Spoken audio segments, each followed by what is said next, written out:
What's up, Cerebral football fans? My name is Steven Hyder. This is Gate City Sports Channel. And tonight I got a co-host, a co-collaborator, a fellow live streamer here with me. We're talking to 4133, the podcast. My guy, Smitty. Hey, what's up, man? How you doing? I'm good, man. It's an honor, man, for you step on here on Gate City, man.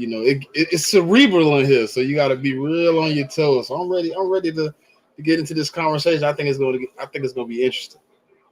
Hey, man, I appreciate you coming on and taking the time to talk a little football while we're closing in on July, man. We're approaching that crawl, the dead crawl of the season, man. It's the roughest part of it all.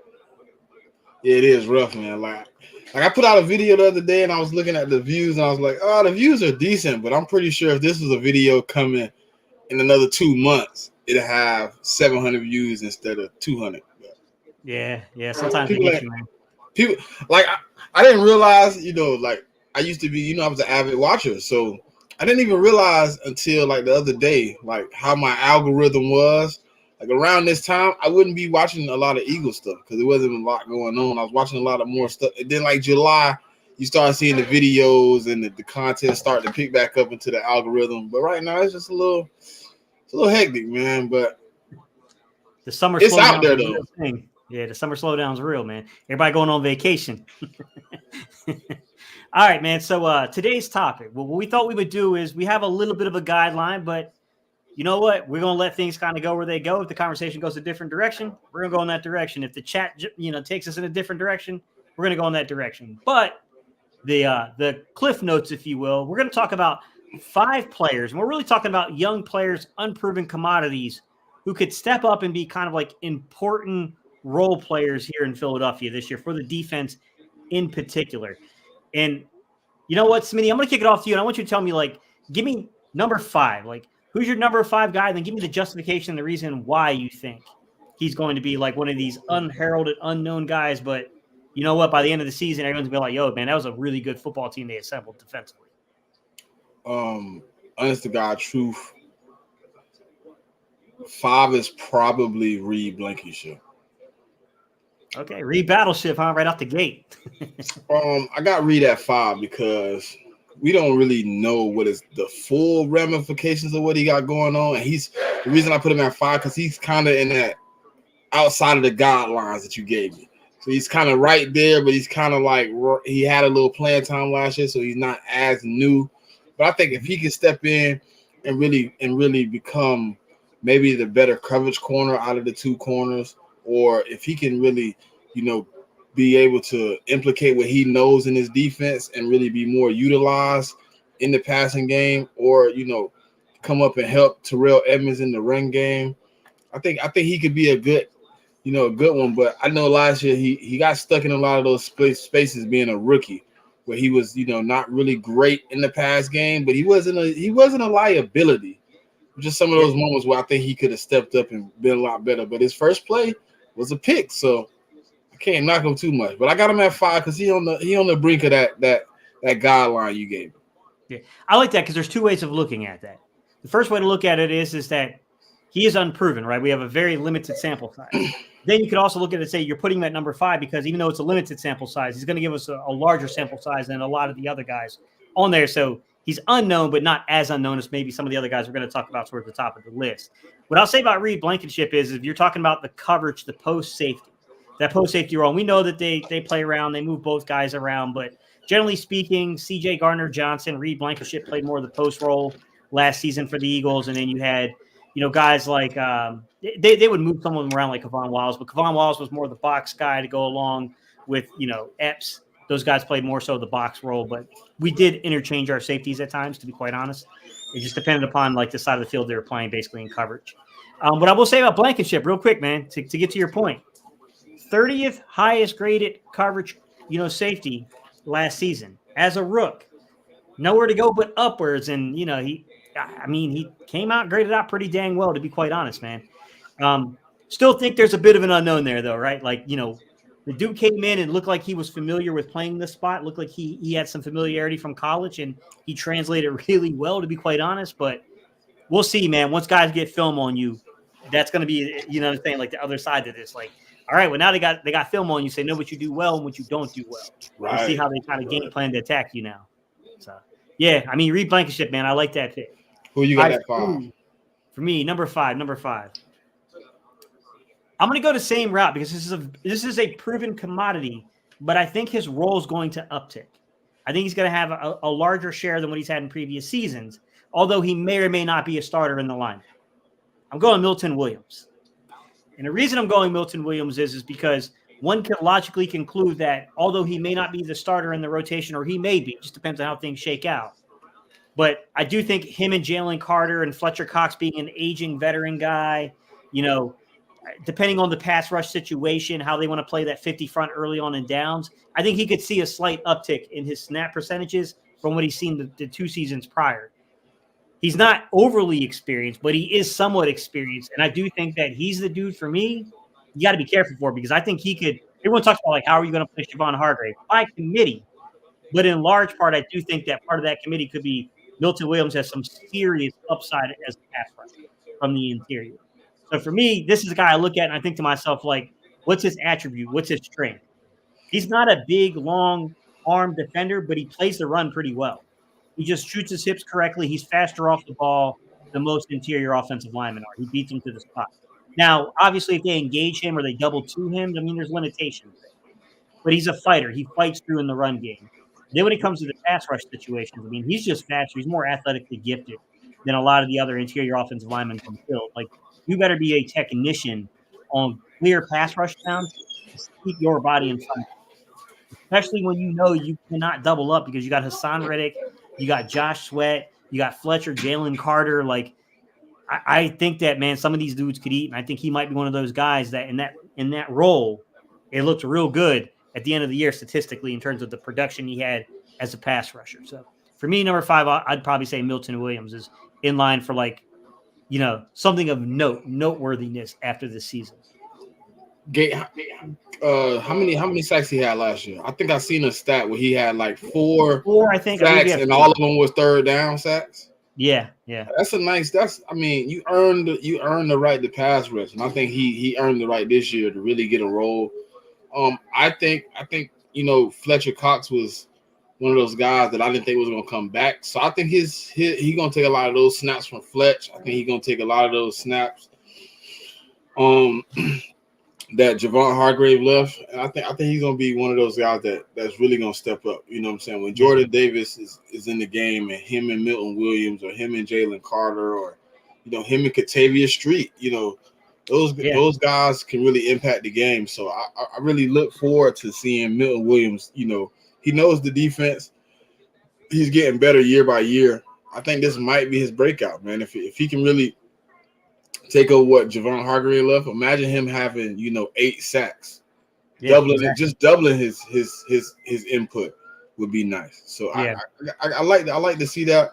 I think he's working on his game, and I think he's ready, man. I think you about right with that. I think he's going to be one of those guys that's going to benefit for Javon Hargrave leaving, because last year, we ended up having 4 guys in front of you. It's hard to get rotation when you fourth and fifth on the depth chart. Yeah, absolutely, man. I'm gonna do some comments real quick before we get to our number 4. We appreciate y'all tuning in and dropping the comments down here, guys. William, my guy from Collins Park, my fellow Collins Park, Newcastle County, town of Newcastle, Delaware. What's up, Will? He said, "Bang bang, Gate. How's it going? How's the family? They're good, man. They're doing well. Fly Eagles fly. Howie Vision, baby. I hear you, man."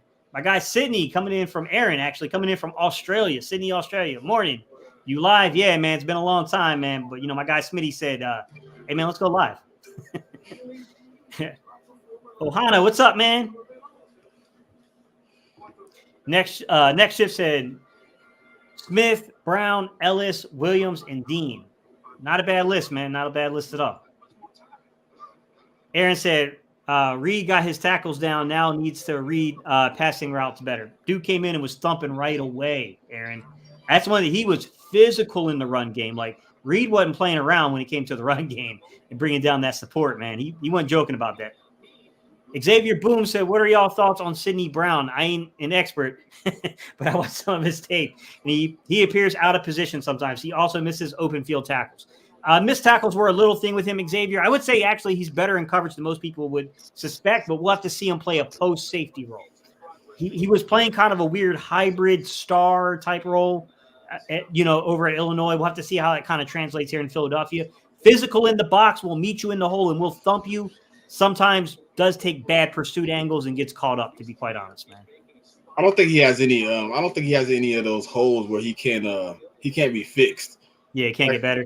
I mean, a lot of his tackling that I watched that he missed, it was a lot of like technique, like breaking down, and then he like instead of just like making a tackle, he trying to like arm tackle. He trying to get out the way, like a lot of that matador tackling. It ain't gonna work. So I think yeah. I wish we still had our old defensive back coach, but I think our defensive back coach will get him in line.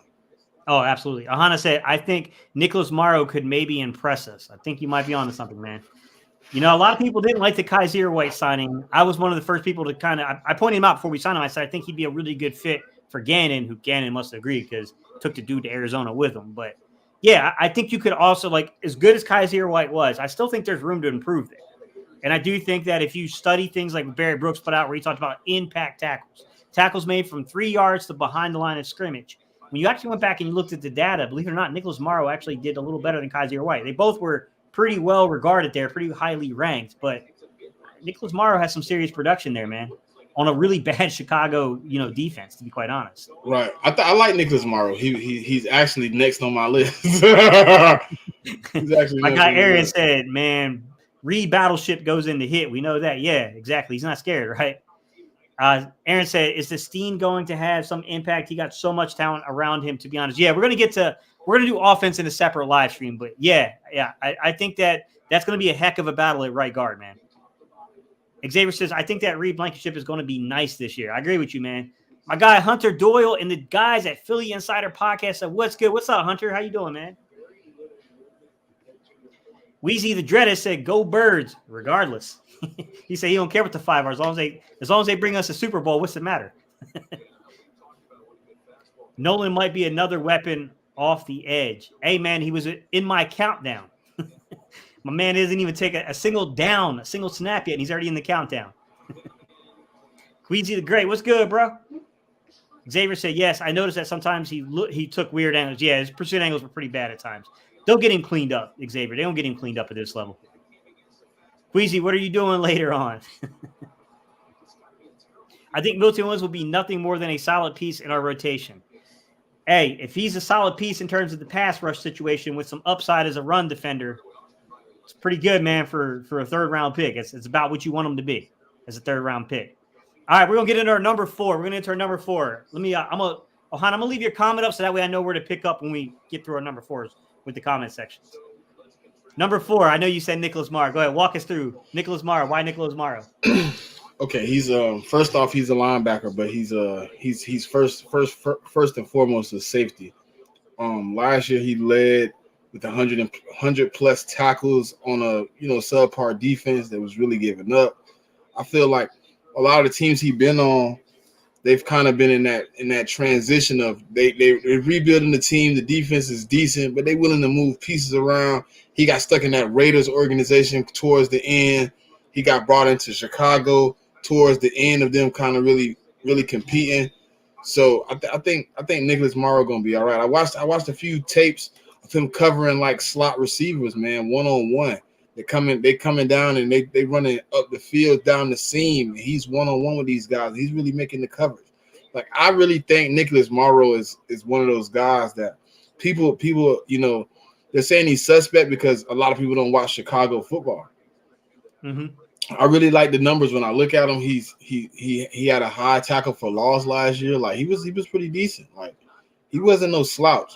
I know he's small, but I think he is the perfect combination with Nakobe Dean right now. The only person I could see coming in that's probably a better fit would be Patrick Queen, but I don't think that's in the cards because Patrick Queen wants to get paid. He wants to get re-signed.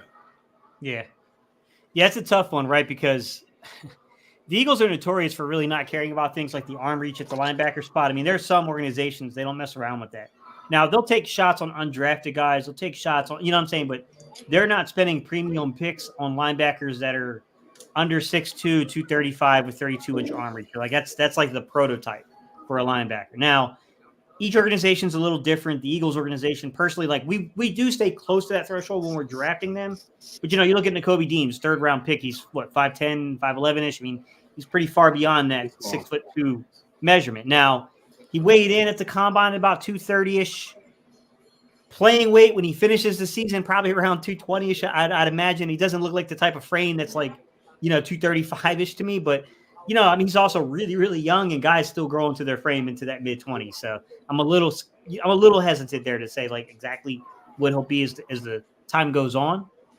I will say the Eagles, man, like I said, they don't care about that arm reach, man. They don't, they have a scheme that's specific to reading, diagnosing, shooting, and getting to the gaps fast. That's what they want from their linebackers. See ball, get ball. They're putting the onus on the defensive line to tie up the blockers. So, I mean, if we're not stopping guys from reaching the second level, we're in trouble no matter probably who's back there. It's just the way that scheme is completely, structured, to be quite honest. I like that pick, man. Nicholas Morrow is a good one, right? I mean, I talked about Barrett Brooks talking about impact plays, and I kind of measured him and Kaiser White and how both of them were very highly regarded, highly ranked, but obviously, to be quite honest, Nicholas Morrow ranked higher in those. Now, to be fair, anytime you're playing towards the weak side, you're probably going to get more opportunities for those impact plays because you're the one who's mostly going to field the dump offs to the running backs and the flats. So you're going to get more, tunnel screens to the wide receivers. You're going to get those opportunities for those quick tackles real quick out there. So, I mean, that's going to help a little bit with that type of stat line, but I mean, he did it. He's fast. He's quick. Got a little explosion to him. Decent athlete. When I was watching his tape with the Raiders, he was pretty good actually playing kind of on ball on the line of scrimmage as a pass rusher. He actually had a couple of pretty decent games doing that. I don't know if they'll use him like that in Philly. It's hard to say. They use Kaiser White all over the place, and Kaiser did play down on ball at times. So, I mean, be interesting to see if they do the same thing with Nicholas Morrow, to be honest. My number four. This is cheating a little bit because he's not young per se, but he is new to Philadelphia, and he is stepping into a role that is very important. You went Reed Blankenship. I'm going the opposite direction. I'm going Terrell Edmunds. But, look, Terrell Edmunds has had his troubles in coverage. I will say that when you play on the strong side, when you're playing the strong side safety role, that job is harder sometimes, to be quite honest, because that's where you get locked up on tight ends. That's where you can get locked up on a slot receiver. Like that task can be a little bit more daunting than the guy playing on the weak side who's really just playing a post safety role. Like that dude's got a little easier, he's just diagnosing, reading what's in front of him and shooting and getting there. The guy who's playing more towards the strong side might have to lock up on a Kelsey and get beat in the end zone. Sorry, Epps. It's not personal. I'm just saying it happened. Like, you know what I mean? Like that role is harder. Edmunds is a really good athlete. And to be fair to Epps is no slouch athletically. But I do think Edmunds, it hasn't been put together yet. I think he thought things were going to work out in Pittsburgh, and I don't know, for whatever reason, it didn't work out. I think there's motivation here. I think there's going to be motivation here from him to do something, to kind of show that, just like C.J. Gardner-Johnson, this is my opportunity for either a role here with Philadelphia with a contract extension or elsewhere for that role. I think he's kind of in that separate spot. Gardner-Johnson played more so towards the weak side of things, but same exact kind of situation, if you will. So what's your thoughts over Terrell Edmunds? I like Terrell, man. I really thought we was gonna bring Terrell Edmunds in on a situation where he plays more of that. When we come in, he's more of that box guy. But I can see what you're saying now. Maybe he does come in motivated to step up his passing and be more of a strength than a weakness in that pass game, because he did think it was gonna work out in Pittsburgh, because it usually works out in Pittsburgh. Like, those guys usually get them defenses running together, and he's been their leading tackler for 5 years. So, I mean, when you think about it, he comes in and he kind of does solidify half of what CJ gave us last year, which was able to step up in those holes and kind of press the run. So I can see Terrell Edmunds coming in and making a big splash, because we need a guy that can bring some physicality on that defensive side of the ball in the secondary. And he's one of those guys, man. And if he can step up and be a strength in the pass protection, we might have stole us one. Yeah, exactly. All right, guys, we're gonna hit some of the comments and then we'll get to our number threes. Just in case you guys are following along, each of us is clearly gonna have somebody left off the list that most people would have expected us to have on the list. I can think of 4 guys and only 3 spots remaining. And we'll give you guys a justification for why we may have left somebody off the list, even though we think that they're going to be really good football players in the future of Philadelphia. My guy Aaron said, I wanted Carter at 10 and Smith at 30, but didn't expect it. Hey, man, you should have gambled on that, Aaron. You would have won some money, bro. You'd have hit. Yeah. My boy Gate City, what's up, man? How you doing, bro? He said, everybody hit that like button, man. I appreciate you.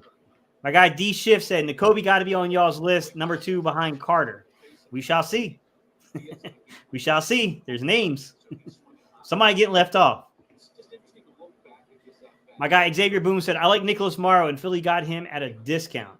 Yeah, I agree. They definitely got him for like no risk. I mean, there's really little risk attached to that. Howard Ward, though. Yeah, exactly. Aaron said, Eagles running out of positions to plug. I mean, at depth. I mean, to not get Bijan, but get Swift and Penny. Wow. Good. It was a good plan B, right? Good recovery. You got to give them that. Ohana said, would you guys trade a 2024 second-round pick, a 2025 seventh-round pick, Davion Taylor, and Kayvon Wallace in exchange for Budda Baker and Isaiah Simmons? In a heartbeat. Yeah. Budda Baker fills a position of need. That's a major need. Isaiah comes in. He could play the linebacker role or play safety. Yeah, you got to define what you're going to do with Isaiah Simmons. I think that's where Arizona got itself in trouble. They didn't really know how to utilize him. Same thing they kind of did with the. He's a hybrid. Yeah, you got to know how to utilize him. But we're trading away 2 players that we've pretty much everybody in the organization has given up on. Yeah. Davion Taylor got some upside though. We did bring in his defensive coordinator from Colorado, so yeah, absolutely. He might can bring out something we haven't seen in Davion in a minute.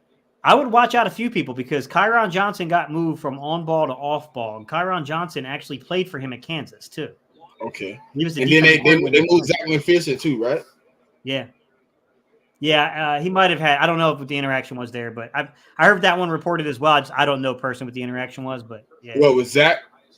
Yeah. They said he didn't take. They said he didn't take any outside snaps the whole OTAs. He took all. Nickel. Yeah. I kept saying I was railing on that one. Like, yo, Zach McPherson is a nickel corner.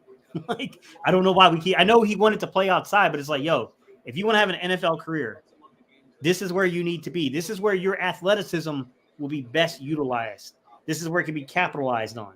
And Zach McPherson is a better athlete than people realize. Give that man an opportunity. Like, look, nothing against Josh Jobe. I actually think Josh Jobe, if you didn't make him play multiple roles, just put him in one role and let him learn it, I would kick him out at the safety and make him compete at safety instead of nickel. I think he does better with the ball in front of him than trying to lock up and carry with a receiver. I don't think that's his strength at all, to be quite honest. But yeah, I don't know, man. My guy Aaron said he really liked the interview with Terrell Edmunds. I did too, man. He's very mature. Very mature guy.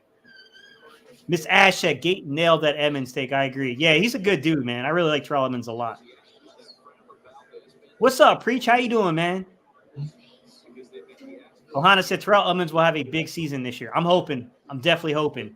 I'm hoping that everybody is so wrong about our safety position, and it actually turns out to be a strength. That would definitely make the day, if you will, make the season. Marina said Williams will get the most snaps of all the defensive tackles. He's the second best defensive tackle we have behind Cox. I think that's going to change quickly with Jalen Carter, man. He's just a different level. And Jordan Davis. Yeah, I think it's going to change quickly there. I don't disagree with you, Marina, that he may end up actually – people get concentrated on who starts the game, but really and honestly what tells you the most is the snap count. And I do think that there is an argument to be made that he will equal the snap count, if not surpass some of these younger guys, even if he is starting or not. They may or may not use him in terms of the run stuff. But, the other flip side to this is if you look at Fletcher Cox, you got to keep that guy healthy. He's got to be, engaged in the game. You got to find ways of making sure you're getting the most out of him. And I do think that Milton Williams is a pretty good piece to be able to that lever to pull to make sure you're doing that in the rotation. Aaron said, yeah, that's a great trade. Barnett coming back. It's too rough in the passer quarterbacks per game, man. I think, look, Derek Barnett, as a fifth guy off the edge, fourth, fifth guy, you're not going to find many dudes as talented as Derek Barnett in that role. The thing is that you can't make the stupid penalties. You cannot get in the game and have a stupid, unsportsmanlike penalty. That cannot happen. Predictions for starting safety. I mean, unless they add outside Roland, I mean, I don't know who they're going to add. I would say it's going to probably be Reed as the post, Terrell Edmonds as the box, with the possibility that they could add someone if they do not like what they see in camp. I mean, they added C.J. Gardner-Johnson because they didn't like what they saw from OTAs in camp. You know what I mean? So it just depends on what happens. I'm taking Terrell Edmonds and Reed too. I don't really see. I gotta change it. I got Reed and Sydney, to be honest. Yeah. I feel bad for Zach McPherson. The past 2 seasons, he probably thought he had a chance to start. The James Bradbury got in the way on both occasions. Yeah, that's a good way of looking at it. And you're probably right, Ahana. Like, yeah. Rug got snatched underneath his feet. Yeah. Eagle Nation Cash said, man, I still can't believe Jalen Carter's comp is Aaron Donald. Do we really have another AD? I will be happy with anything close to that. I mean, for me personally, Eagle Nation Cash, I saw him a little bit more as a Warren Sapp level disruptor. That's what was in college. He's got to prove that in the pros, but college, he was a Warren Sapp level disruptor. Some people have compared him to Jerome Brown. I am older. I'm not quite old enough to say that I knew film and tape the way I know it today when I was like 10 years old.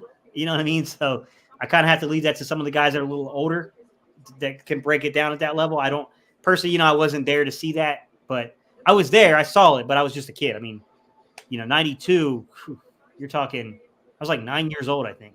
Gay, if he turned out to be Aaron Donald, this is about to be one of the craziest runs for the next probably 10 years in the history of Eagles. Yeah.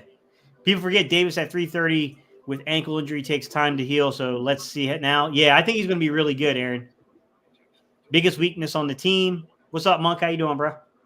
Go Birds regardless. What's up, Weezy? Yeah, exactly, man. No matter what goes on. Weezy, I'm going to leave your comment up so that way as we get through the number 3, we can easily get back there. My number, I'll let you go. Number 3. Who's your number 3? Number 3. Number 3, I'm going to go with the big guy, Jordan Davis, man.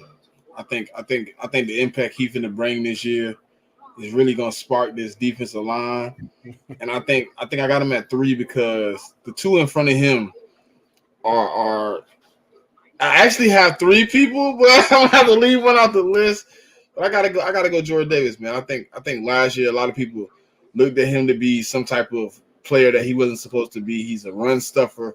He helps, the other guys get to the quarterback. He's more of a double team take on type guy. He's 300 plus pounds. He's a big guy. And if you don't double team him, you get pressure at the middle, you're in trouble. I think his impact though, with the guys that came in from Georgia, with his experience last year, kind of getting pushed out of the way, I think he is motivated to really, show that we didn't need Sue, we didn't need Joseph, but he did learn some things from them guys to utilize his weight and move around. And I think this year he's going to refine. And a lot of those, like a lot of tape I watched last year, he was right there for sacks. He was right there for tackles. It was more him not really having the vision on the field to swing his head to see where guys were moving to. So I think this year he's going to be refining the role. And we traded up 13 to get him, right? So I think it's time for this, to really see what he brings to the table. Yeah, I mean, that's funny enough. It's my number 3 as well. Is Jordan Davis. The reason being is that everything starts with that 50 front and our ability to get stops. And when we go into 40 fronts, when we're being a little bit lighter in the box, Jordan Davis is the guy that if he can uptick and be utilized in those situations more, I mean, it just helps you out. You have to now you're committing less people to the box. I mean, it helps. It definitely helps the rest of your defense. I think he's a big, important reason why him and you got guys like Linval Joseph. Those guys' ability to stop the run is what puts you in those situations in second and third down to get above 70 sacks on the year. You got to be put in that position first. These guys help you do that. Now, I don't know that he's going to develop into like a crazy good pass rusher. I think that takes time.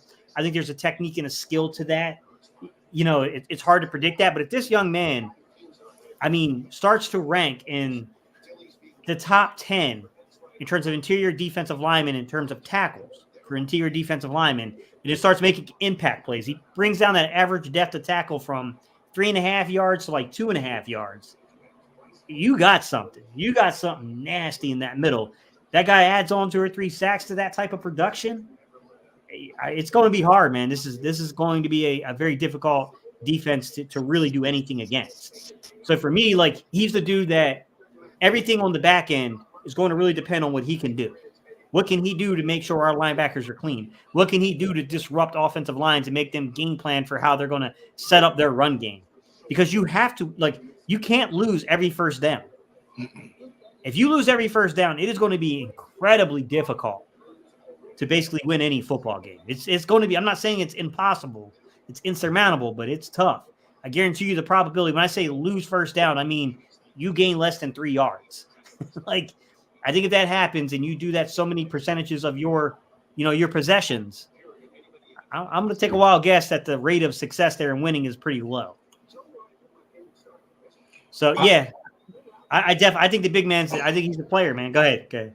I think it's, I was sitting here thinking while you talking, right? And I'm like, we still got like 4 or 5 guys we might not be able to put on this list. Exactly. Like, and the Jordan Davis to me is like one of the biggest plays, but I just thought about like 2 or 3 other guys that might not make the list, man. It's like Jordan Davis really comes in, and if he steps up, we could be one of those teams that you can't run up the middle and you're gonna have to find another avenue. And if he can get the pass rush down, like you said, it's a skill. If somebody can figure out how to get that big man in the backfield a lot, he could be wrecking havoc, because up the middle is probably the worst spot to get pressure on the quarterback. Yeah, absolutely. Absolutely. All right, let's hit some comments real quick, and then we'll get into our number 2s.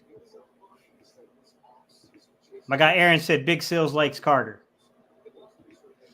Eagle Nation Cash said Milton Williams is better versus the run or the pass. I think he's a better pass rusher than he is a run defender, but he's surprisingly good at defending the run. Like, you would be shocked when you actually looked up his production. You would go, that's Milton doing that? Like, I mean, the guy's got, like, Micah Parsons T-Rex arms playing on the interior defensive line. He does, but he's just fast. He's got really good hip placement when he engages the blocks. When you Eagles Nation Cash, when you work guys on the sled, you're really supposed to be teaching them how to engage with a 45-degree angle and get in to an offensive lineman, to basically get up in there and be able to control that guy. That's kind of the whole purpose of doing those things. That and conditioning. It definitely helps with conditioning, to be quite honest. But, yeah, I mean, he's one of those guys that shoots his hips really well. He's fast as crap off the ball. I mean, you don't expect him to be that size to get off the snap the way he does. To me, really, really good pass rusher, way better than expected run defender. Rakeem, what's good, man? He says, 2 goats. What's up, Smitty and Gay City? We appreciate you, man. Appreciate it, brother. Legal Side Hustle says, what's good, fam? Hanging in there, man. How about you, Legal? Ohana says, Jordan Davis is going to be a run-stopping machine. I agree, man. I think that young man knows what's on the line. I think he's heard some of the noise, and I think he's like, you know what? I'm about to come in here in the best shape I've been in. I'm not finna get pulled out of these games for no reason. Right. That was a big problem last year. Like that, when they first came in and they were saying he was out of shape, I didn't really like it that much. But then he slimmed down and got right. So I think it's only up from here. Yeah, exactly. Yep. What did he rank against the run before he left? 13th or 17th or something like that? So in terms of the 2022 draft class, he was the number 1 rated overall interior defensive lineman. In terms of overall, let me take a look real quick. In terms of, like, if I include everybody into that stat as a run defender, let me see where he was, because that was just his overall grading. But let's see, run defense. Let's go defensive line. I'm going to minimize the snaps here, and I'll give you. So Milton Williams was 14th overall. So the 14th highest graded guy was Milton Williams. Jordan Davis was the 20th highest graded overall player. And I thought we had one more guy in the top 50. Yeah, and Ndamukong Suh was 32nd overall. So we did have 3 guys inside of the top 50 in terms of run defense. Now, I will say sometimes that can be a little misleading because, like, you look at a guy like Linval Joseph. I mean, come on, man. The entire concentration of the offensive line was to try to displace that man. Jordan Davis, they tried to do the same thing, but when he was healthy, he was just throwing dudes. Like, it looked like a wrestling match down there, man. He was nasty for that ankle, bro. Yeah. There was one game, I can't remember what it was. I think it might have been Arizona, where he absolutely, he folded a guy like an accordion down there. Like, I was like, man, like I had to tell my parents, like, yo, don't watch that. Like, don't watch me get folded like that. It's not a good look for the fam. I mean, he absolutely folded. It was like I think it was the left guard. He absolutely folded the dude. Roland said Davis was great before the injury last season. He really was. He was playing at a high level. What's up, Twiz? How you doing, bro? He said, sup, fellas, had to go feed the animals. I hear you, man. I hear you. I got Freya, the dog's in here right now, moving all around, stepping on my feet and stuff, man. I can feel her claws, bro. She got to get de-nailed or something. Eagles fans say, hey, man, I watched tape on Nolan Smith, and I noticed that he's a tactician at not letting the O-linemen get their hands on him. In the run game, I said Eagles fan when I broke him down, I said I wanted so bad to come back with a critique and a criticism to say, this was prior to the Eagles drafting him, that, look, guy's got elite athleticism. I'm concerned about the frame against the run. But then I ran the film on him, and I was like, what is going on? This is not – a dude this size is not supposed to be that good versus the run. Now, I will still say there's going to be limitations. Like, if they're pulling through gap, come on, man. I mean, there's going to be limitations to a 100-pound disadvantage, dang near. But with that said, when he's just sitting there and he's playing containment or seal, he's got a nose for the football, man. He's pretty dang good. Queasy the Great said, I've been watching you by Josie Y. I don't know. I was a little confused by that one. I think he was responding to Wheezy from earlier. Oh, okay, Queasy. My bad, man. I was like, I don't know, man. I don't even know what that meant, bro.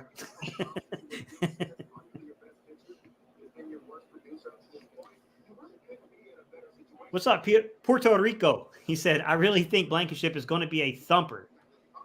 Dude plays 100 miles an hour, man, right? He's going to give you full effort. There's no doubt about that, man.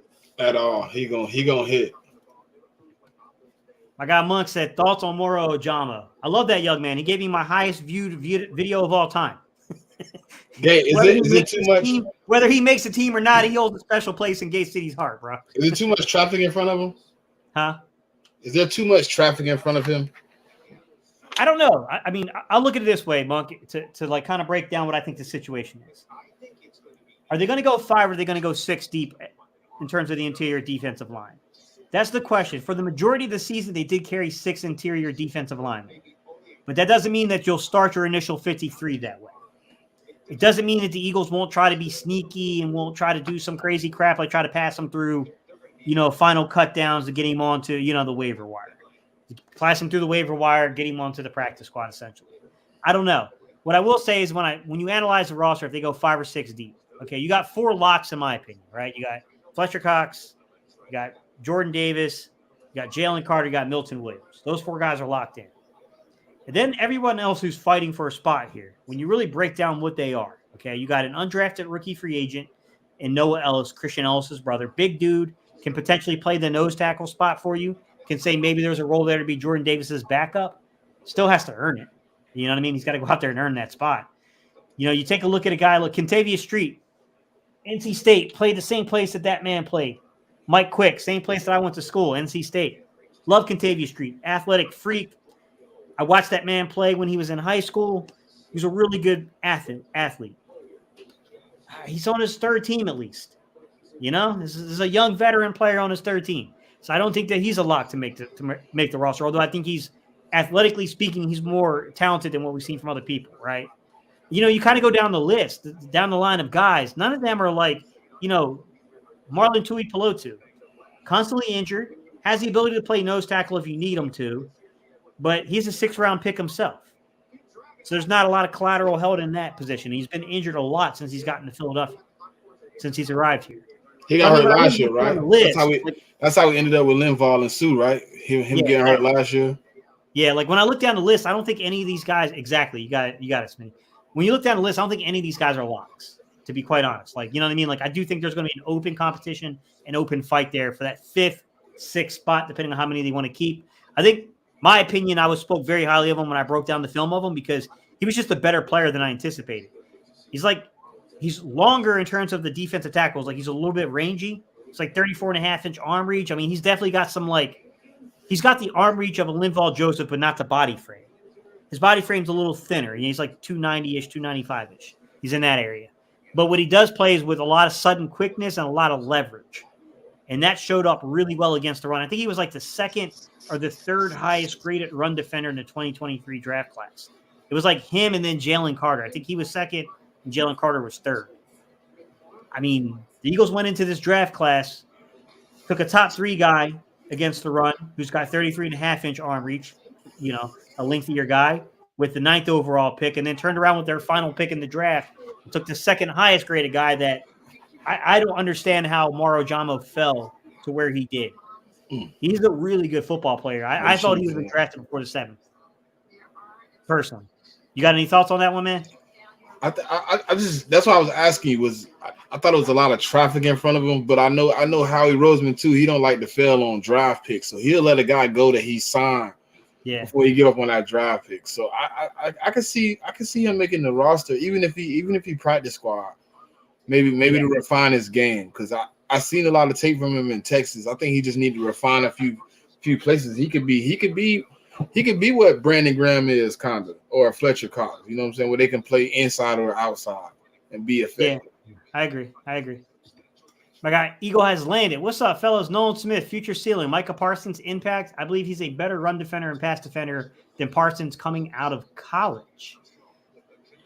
Yeah, I think you definitely make the argument on the two claims you made. I think the thing he's going to have to prove is he that type of pass rusher? He's athletically gifted as crap. Is he that type of pass rusher? And to be fair, there's a lot of guys who've come out of college they didn't have a lot of production, but turned out to be really good pros. So, I mean, he's going to have to show that he's that type of guy.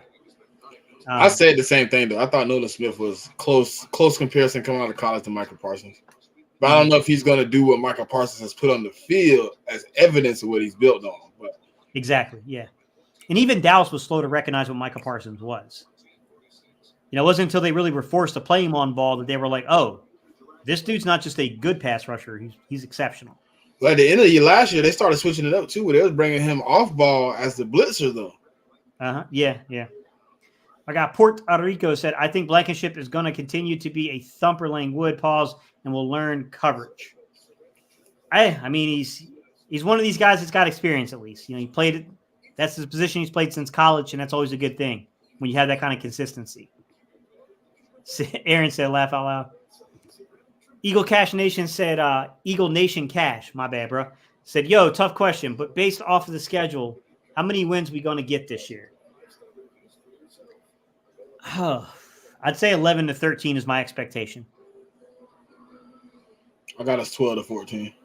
Yeah, so we're pretty close in number. Yeah, I think you're one up from where I'm at. Like my scale's like 11 to 13 is I think the expectation for me. That's just because the schedule it's tougher this year.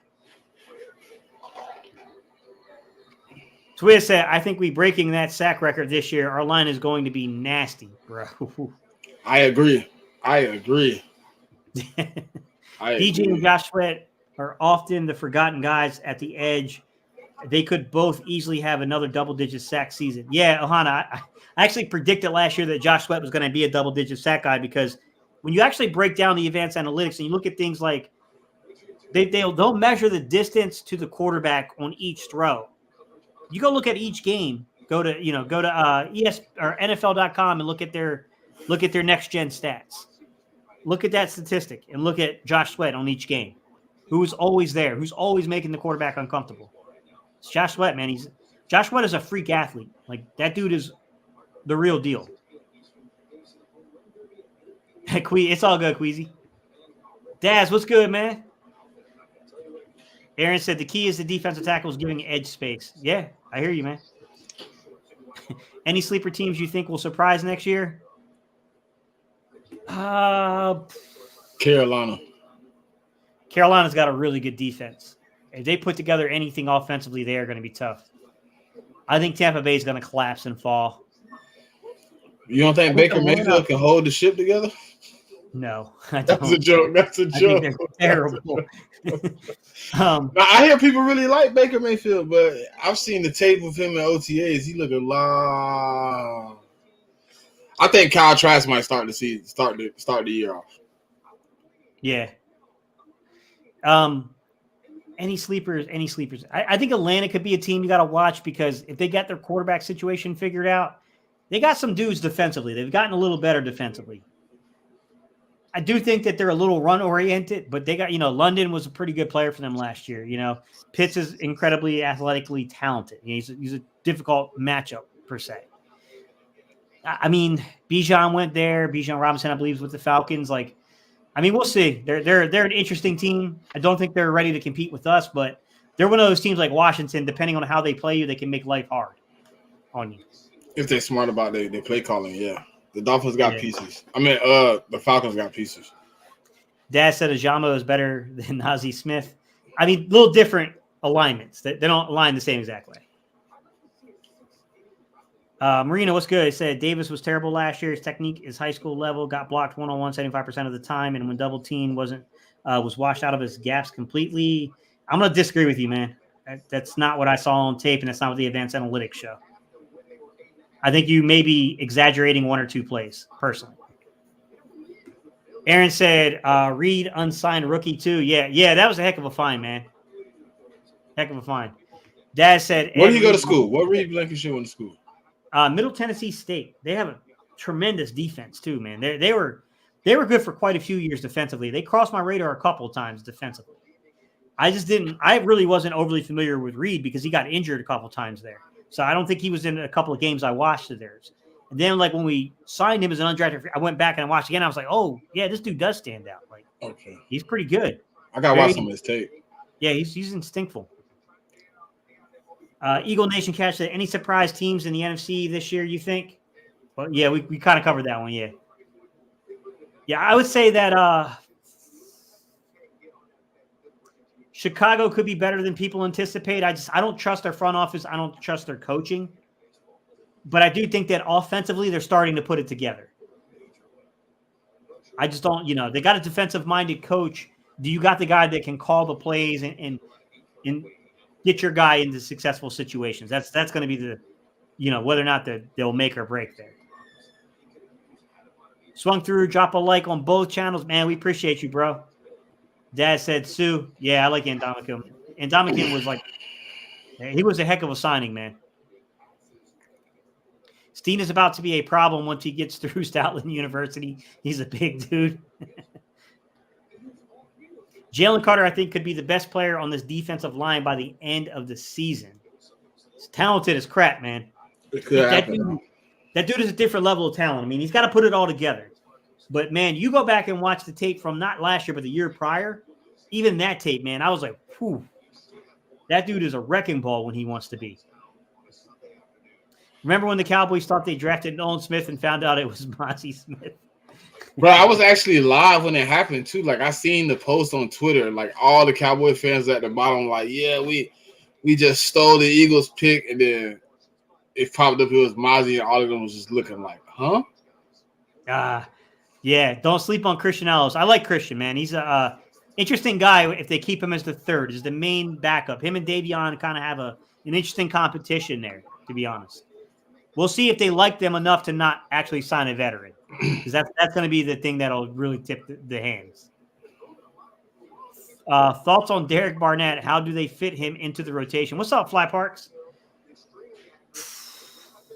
My hope is he's the fifth guy, Fly Parks. I'm not confident in saying that I'd put money on that. My hope is that you don't bury the young man deep on the roster in Nolan Smith. You drafted him 30th overall. Got to get that man involved on a rotation. But, man, there's something about this coaching staff and front office and Derek Barnett. They like the young man. They like him a lot. So I'm hoping he's the fifth guy in the rotation. He might be the fourth. I'm going to admit he might honestly be the fourth. I know how you fit. I know how you fit him in, Kate. I know how you fit him in. You trade him away. You get him out of here. Trade him away. I'm hoping they look at him in the Robert Quinn role. The veteran guy they brought in to you know what I'm saying? When you got those specialized situations, then you bring him in to do that. I'm hoping that's how they see him if he's here. Well, if he do Robert Quinn, I'm not putting money on that, though. I would say just trade him. Just trade him. Yeah. What's up, Jalen? How you doing, bro? Long time no see, man. Jalen said, can any of the – I knew you was going to ask me a hard question, Jalen. Can any of the undrafted free agent corners make the team as versatility at safety or slot or special teams contributors? Eli Ricks, I think. Eli Ricks would be a good candidate to transition to safety. I think he's better with the ball in front of him. I really like the young man from LSU. Yeah, you've been talking about him. You've been raving. Yeah, Mekhi Garner, man. There's some talent there. He's long, athletic.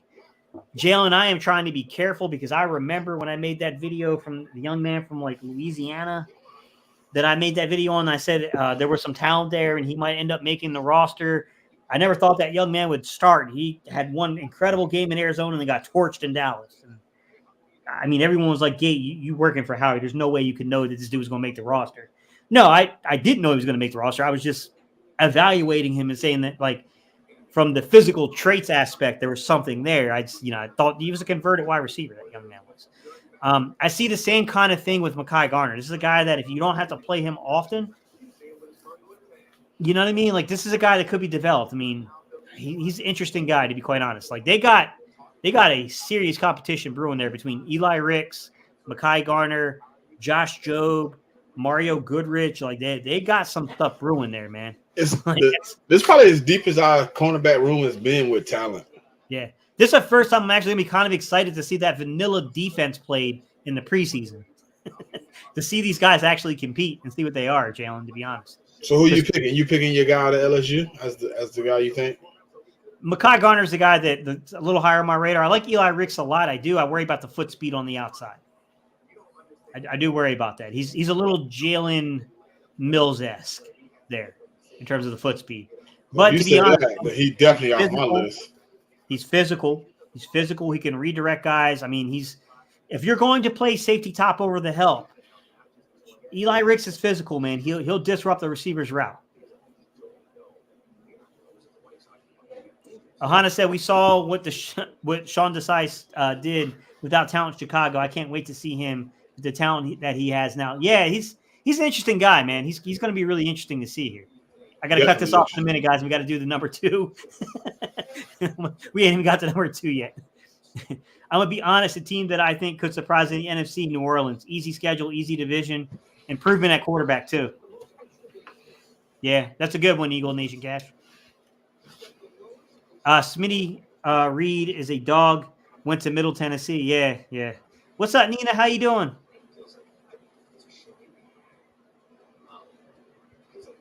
Hey, Messiah, I'm going to stop on yours, and then when we get through with number 2, I'm going to pick up right there at that question, all right? All right, man, number 2. Who's your number 2? Number 2. I think it got to be Jalen Carter, man. I think it has to be. Like, he was a top 10 pick. Like, he coming in, he's one of those guys that if he can come in and easily translate what he brought from Georgia to this defense, I think it easily has to be Jalen Carter. Like, that guy, he stands out on the tape. When you watching other guys from Georgia for the last 2 years, he stands out. He's there. He's a wrecking machine, and like he has all the pieces around him to be good. And I think that's where Jordan Davis kind of steps in and makes the job easier for Jalen Carter, because if he could take on a lot of those double teams and kind of give Jalen Carter those one-on-one opportunities, if he can effectively get to the quarterback, we could be in for a ride. And I think, they're going to hate me for leaving one person off, but I got to leave one of the Georgia boys off, man. But it ain't Jalen Carter. Jalen Carter is going to be what we need him to be. I think somebody said it earlier, he'll be probably the best D tackle. I don't think he'll be the best D tackle, but I think he'll be in the top 3 by the end of the season of snaps and of effectiveness on this roster, because our defensive line is rotation. You know what I'm saying? He came from a defensive line that was already rotation. And if you play anywhere in the NCAA, if you're in the SEC, you pretty much play in the NFL. So I think his effectiveness is going to be great. And I think he got to be number 2 on the list, man. I think that's just how it goes. Like right now, I could have put another guy there, but I think Jalen Carter has to be one of those guys, because I got him starting. I got him and Jordan Davis being our starting D tackles, and he's pretty effective against the run, better against the pass. So I think he steps into that Javon Hargrave role perfectly. Man, all right, I'm gonna switch mine. I had the same exact guy, but I got a feeling our list is gonna finish the exact same way. So I'm gonna switch them real quick. All right, I'm gonna switch them so we're not saying the same thing three through one. All right. So my number 2, I'm gonna go into Kobe Dean. I will start with you though. Let's talk about Jalen Carter for a second for what you picked up here. All right, you have Jalen Carter. You said number 2. What do you think the true impact will be? Like, what do you think the bottom line stats numbers are going to look like when the season ends when it comes to Jalen Carter? I got him with about I'm gonna say high 40s tackles, somewhere between 8 to 10 sacks. No, I got him 7 to 10 sacks, and then I got him maybe 10 plus tackles for loss. Okay. Yeah, I could see that. I mean, 10 tackles for loss would definitely be high. I mean, but he's that type of disruptor, to be fair, right? He is a disruptor. See, the reason I say 10 is because he gonna catch all of those ones where like Jordan Davis get the double team, and now I need you to make this tackle. You're the only guy there. Yeah, I agree. That's what I agree. Yeah, I agree. He's going to be a disruptive force, I think, when he gets in there. Yeah, I think he's, I'll get more to him when I get to number 1. I'll give you some of my takes on him. But yeah, I think he's going to be a disruptive force. All right, I said Nakobe Dean because I had the same exact list as you, 3 through 1. I was like, all right, this is going to be really boring for people. So I'll put Nakobe Dean here at number 2. All right, Nakobe Dean, the reason I have him this high on the list, the green dot of play calling to begin with. This is going to be the general of the defense. Okay, I'm not saying he's the heart and soul of the leader yet, per se. But this is the man who's going to be signaling the calls. He's going to be responsible for getting guys in the right spot. He is going to not only be a starter, but, man, the level of importance in the role he's going to play is really freaking elevated. They didn't just put trust in this young man. They put in an incredible amount of trust in this young man. And to be fair, they had options. Like, Nicholas Morrow has worn the green dot of play calling before. You can definitely have your safeties wear the green dot of play calling. Terrell Emmons is a veteran guy back there. You could have, given it to Reed Blankenship. He's been in the system. He played more last year. Then, they said no. It's going to be Nakobe Dean. Nakobe Dean is going to be the field general for us. That's important, man. I think he's a dude that statistically, it's going to be better than people think. It is. And if we're lucky, people keep saying like, oh, he's never going to have TJ Edwards level numbers. If we're talking about total tackles, it's not a good thing. Like, you don't want to have too many total tackles, guys. It's a bad thing. It means your defense is leaking. Like, I don't want him to be up there like that. Okay? I want him to clean up when something happens. But I want to see his production coming from when our defensive line is just absolutely stonewalling people and he's shooting the gap and shutting crap down in the backfield. That's what I want to see this young man do in terms of the run, in terms of total tackles. And then I want to see this young man have the intelligence and the smarts to bait quarterbacks into mistakes with the football. When they try to do that quick passing game crap because they're scared of our pass rush, I want Nakobe Dean to be there going, thank you. That's what I want from that young man, is the feel for the depth of where your zone is. Bait them in and get back to the depth you're supposed to be at and take that football away. I think that young man has got the potential to be really good. What's your thoughts on Nakobe Dean, not giving away too much because I know it's your number 1? I'm going to change it now since we already know it's my number. Since I'm going to go now, I'm going to change it because I know our list is identical. Great minds think alike, man. It just happens like that. But, like, I've been saying this for a minute. I feel like Howie Roseman did something most teams can't effectively do. He created a natural chemistry. These guys have that camaraderie. When they get on the field, they're going to be able to contribute to each other's game because they've been playing together for a while. Nakobe Dean is tell me again what his major is? Engineering, wasn't he? Was he an engineer? Yeah, engineer. He's and then he just went to school and dabbled in something for his master's. Like when you're that type of guy, I'm pretty sure breaking down film and helping your guys get better is going to be one of those things. And then you put him as the green dot because he spent most of his time last year in that linebacker room with the linebacker coaches, figuring it out. He said it when he did the interview. He felt like he could have played last year, but he was okay with sitting because he wanted to learn. He wanted to process everything. The game to me for him is going to slow down. I had him 1 for sure. I had him 1, but I think the game when he comes in and steps in now is going to slow down for him. He's going to be able to slow it down for the pieces around him. I understand that Brandon Graham, Fletcher Cox, they're veterans. They've been in the game a while, but I think the way he's going to be able to kind of Ray Lewis the situation. Not saying he's going to be that type of impact player, but his vision on the field to be able to break down what's going on around him. He's going to be able to step in and kind of help those guys. And I think him being good at that position could have what I seen earlier, Brandon Graham, Josh Sweat, even a Nolan Smith probably stepping in and getting 10 sacks. Yeah, absolutely. Yeah. Sorry, guys. I'm fixing up a banner.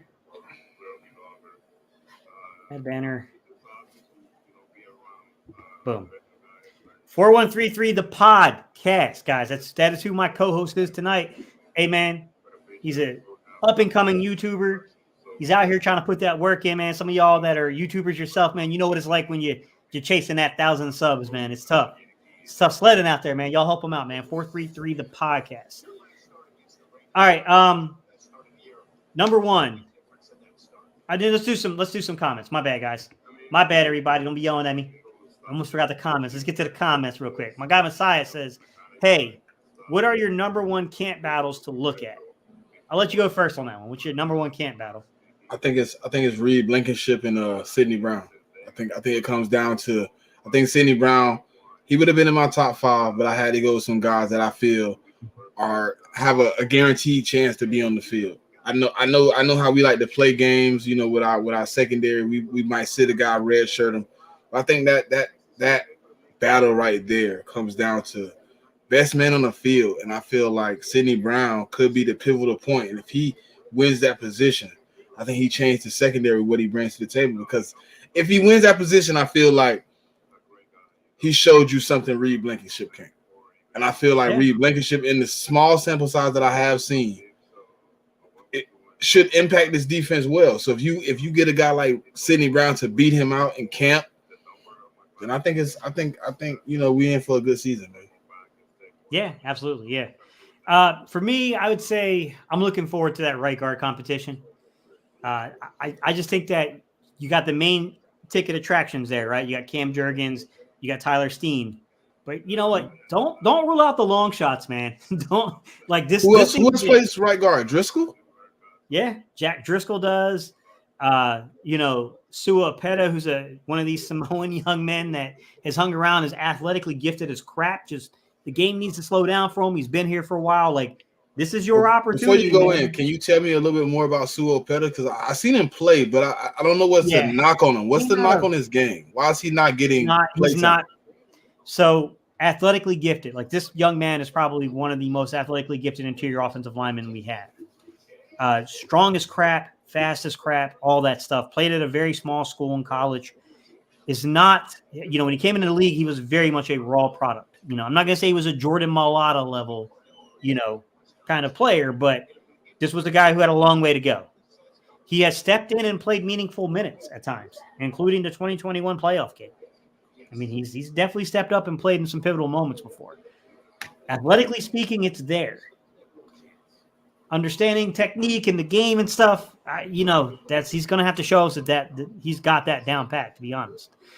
He's an interesting guy, man. He's a really interesting guy to me. I still think those dudes are really, really long shots, to be honest. I think it's going to be probably Steen or Jurgens. But, I always say, man, don't lose track of that right guard spot because you never know who might sneak up on you. Follows up by who starts at right guard. Eagle Nation Cash. I'll let you go first on that one. I'm going to go with Cam Jurgens. I'm just going to go with Cam because I feel like he knows a little bit more. He has a little bit more of a foot in the door, but I don't think Tyler Steen is too far behind. And seeing that Stoutland's enamored with him, I think he has an opportunity to be that starter. But I think just off the pure basis of knowing the offense and being able to compete, without having to really be told what to do, and he had a year of Stoutland University, I think, honest to God truth, I think Steen steps in next year to be the starter. I think they're gonna rotate right in. I think Steen is our next guy I think he's gonna take that 1 year to sit back and pretty much process what's going on. But Lane Johnson like himself. Lane Johnson get an okay and put him in there. Then I mean, I might be wrong. Yeah. Just for the sake of entertainment, because I agree with you. I think that definitely Jurgens is going to have the opportunity to take this out of a discussion. I mean, my one problem, Gate, before you go, my one problem is the Landon Dickerson problem. Yeah. He stepped in at right guard, and we need a center. Yeah, exactly. Yeah. We're playing this, this wheelhouse thing again. Yeah. I mean, look, I look at it this way. He's got to give like Jurgens has got to give a reason for anyone else to surpass him first. So, I mean, he's got the advantage there. With that said, for the sake of entertainment, I will talk about Steen and why he might be the better fit there. And it comes down to size. And, look, 320 plus is what you want there at right guard if you can get it at guard, period. You want a 320-pound plus guy there. I don't know if Jalen, you played left guard. I don't know if you're still in the comment section, man, if you want to provide some insight there about body frame and type and the way that works on the interior. He played collegiately. I did not play anywhere near the offensive line, high school or collegiately. So, Jalen, I will defer to you if you want to add some context to that. With that said, I do think that Steen has got, he's got the size aspect to it. I think that's a big draw to it. And if you're looking at the way this offense functions by manipulating the box. We bring you down, we throw the ball on you.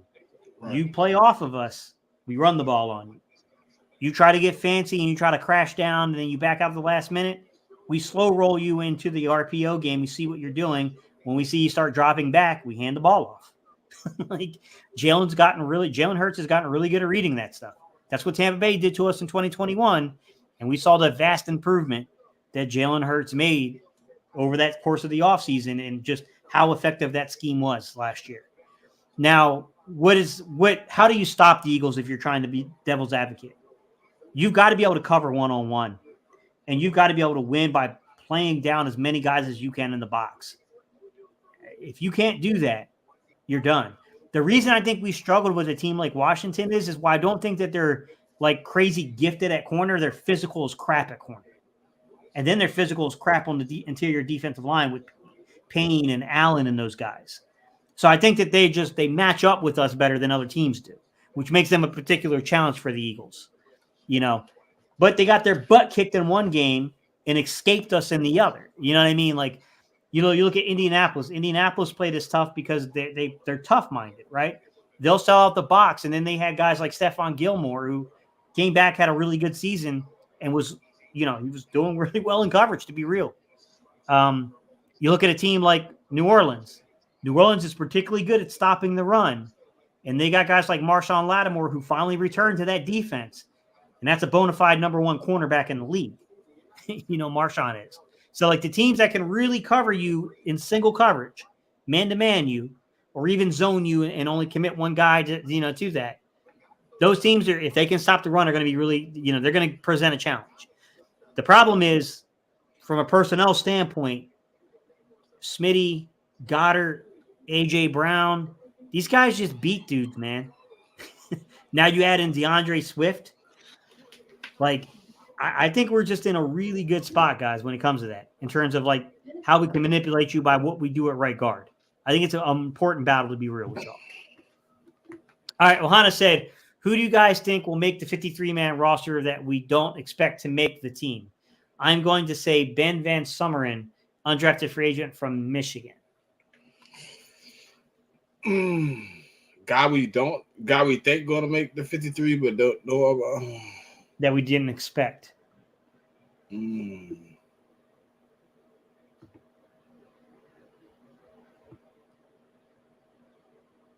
gonna go with Eli Ricks. Eli Ricks, you think he's gonna be out there at corner? I don't think he's gonna be a starter, but I think he'll be on the team. I think we sign him. I think we keep him. I think the way that you get on the team at corner is you have to. Greedy Williams has to give you a reason, right? Greedy Williams is the veteran guy they signed to be the main backup. They're obviously developing their 4th round pick. That guy, Keely Ringo is going to be on the team. So, I mean, to me, if you're carrying 4 outside corners, Greedy Williams has to be the guy that's the letdown that allows one of these undrafted free agents to surpass him. I'm going to go to the offensive line, and I'm going to say that we are really not solidified in terms of what we're doing on the left side of the offensive line. Jack Driscoll is probably your main guy in terms of right tackle, guard, backing up things to playing even at left tackle. But ideally, you want a guy who can come in and you could play tackle with. You could keep there and you could train. You could look at a guy like a Brett Toth. You could look at Roderick Johnson, really athletically gifted tackle. You can look at the young man, Fred Johnson, out of Florida. You know, Fred Johnson has played in the NFL before, has played meaningful snaps before, has been there before. Brett Toth has stepped in at times for us to play before. And Roderick Johnson from Florida State has stepped in and played meaningful snaps before. I don't know who the better player is. Like, I got to see these guys on the field. All right. I'm going to say in the interim, because I've seen Brett Toth play before and he's been here for a while. He's been developed for a while. I'm going to say Brett Toth gets a slight nod on the roster. Look out for those other two names, guys. They're young veterans who have played inside of actual NFL games. So, Sean said, "Gay, how did Cox play last year overall, in your opinion? Is he still an impact player?"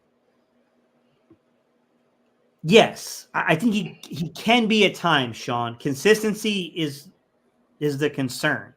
He is now a player that is not the 2017, 2018 version of himself, where he was wrecking things. He is now a guy that you have got to snap count.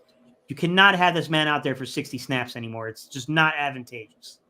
You got to bring that snap count down to 40, 50-ish, in my opinion. I still think he can be an impact player for you. I still think he can get you pretty good sack numbers, but he is not the guy that he once was 5 years ago, to be fair. I think Cox is an impact player with less snaps. The more snaps he gets, the less of an impact he brings. Yeah, absolutely, yeah. What's up, Drew? How you doing, man? Appreciate you tuning in, spending some time with us, man. Luffy said, Greedy Williams. Yeah, that's what I was kind of getting to, man, is that he's got, like, the undrafted free agents, I think, have a shot, but Greedy Williams has to provide the opportunity. He's got to be a letdown in some way for it to happen. Unless someone's converted to safety, which I do think safety is a little less stable on, behind your top three guys. I do like the young man they signed formerly from the Saints that was drafted by Tampa Bay. I think he's pretty good too. But, Evans has been injured a lot. So, he's a guy that, Kayvon Wallace, like, got to see, man. We got to see what happens there in that safety room. Josh Jobe could be potentially moved to safety. When are we going to sign Ringo? Twiz, I have no idea, man. I don't know. There's got to be some kind of hold up there. I'm just not sure what it is. Weezy said, I like Josh Jobe. I didn't like to see what we have in Jobe. Pause. I'd like to see. My bad, man. I said the exact opposite of what you were saying. I'd like to see what we have in Jobe. Pause. I would like to see him be maybe converted to one spot and just stay there. Don't try to train him as a nickel and a safety. I think we put too much on the young man's plate. I personally think he would play better as a safety if you put him there, let him gain the experience, and use him as a post safety. A guy who's seeing things develop in front of him and reacting to it. What he's effective as a corner is short zone, the area that's 10 yards and inward to the line of scrimmage, diagnosing, seeing things, and then playing that really well. If you look at the plays where he was blowing things up around the line of scrimmage, that's the short zone. That's where I think Jobe is his best. That's why I think he would translate as the post, as like a backup at post. So, I mean, like, to me, say Evans and say Kayvon Wallace weren't working out, and you had to move Sidney Brown to back up Terrell Edmonds as kind of like the main box guy there in that box role, that strong side role, then I think you can maybe move a Jobe as the backup, as like kind of to compete, or the backup at the post safety role. That's kind of how I would see it, Weezy. Because I do think he can compete against Zach McPherson. I think Zach McPherson's going to beat him out if he's competing at nickel. Why does Jalen Hurts get B's for running, but Josh Allen runs as much? BS. BS for running. Oh, get bulls. I got you. Bull Dookie. Sorry. I don't want to get us striked here. It's politics. People playing politics. Daniel Jones runs. I mean, name a quarter. Come on, man. The Super Bowl. Pat Mahomes threw for less than 200 yards, but he rushed for over 40. Those drives that he extended with his legs were nails in the coffin. Like, people forget, man. Like, when you go back and you study and you look at the way the game is progressing, having a guy who can play off script, who can play off schedule, when things break down and it's not there, can make a play out of nothing. You almost got to have that nowadays in today's NFL, man. It's really hard to be a Mac Jones in today's NFL. You know, even Joe Burrow, who's probably a little bit more of an on-schedule type quarterback, like that, he's still a little athletically gifted. The knee, I think, slows him down a little bit because of that tear early on, but he's still a better athlete than most people suspect. He can still take the ball on you, tuck it and run and get yardage on you. So, I mean, I think the game's changing, and I think people are slow to adapt to the change within the game, to be quite honest. Like, I think you watch all these young men being drafted, there's a different era of football being played now. And I think people are just really slow to that change. Sean said, I think Kelee Ringo could be an impact player, not necessarily on defense, but as a gunner on special teams. He's a speed baby. He's right there with Quez and Allen as the fastest Eagle, my bad. Yeah, Sean, I mean, he's definitely got that foot speed, man. My guy BC Weasel said Milton Williams is going to be a beast. Weezy said, I think we have a hidden gem in Ringo. Ohana said, do you guys think Slay and James Bradbury will play at the top of their game through the end of their contract? I'll let you take that one first, man. I think we got a nice tandem between those two, man. And I don't like the disrespect they've been really putting on James Bradbury, because last year he gave up the lowest passer rating out of all the corners, right? So 51.8. Like that's decent, and he got attacked like top 15 targets in the league. Like, for you to be number one in that, I think it's gonna be good. I need Slay to give me 17 games though, not 8, because last year I felt like after the bye week, I felt like he played a lot of that nonchalant defense out there. I don't know if it's because he's getting bored because they're not targeting him, but I just need him to play. You know, we got better receivers this year with better quarterbacks. I'm gonna need him to do a lot more of that week 2. How he did the Vikings last year, this year. But I think through the contract, I think we're gonna get pretty much out of it. I think they only get 2 years out of the 3. Exactly. But I think in that third year, those guys we talking about now, the Eli Ricks of the world, the Kelee Ringo, I think those guys will start stepping in at that point.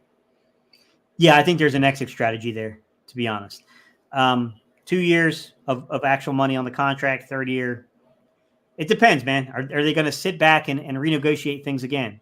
Are they going to restructure contracts for money purposes to get other guys under contract? Because then you're going to take money from 1 year and guarantee it into another, more than likely.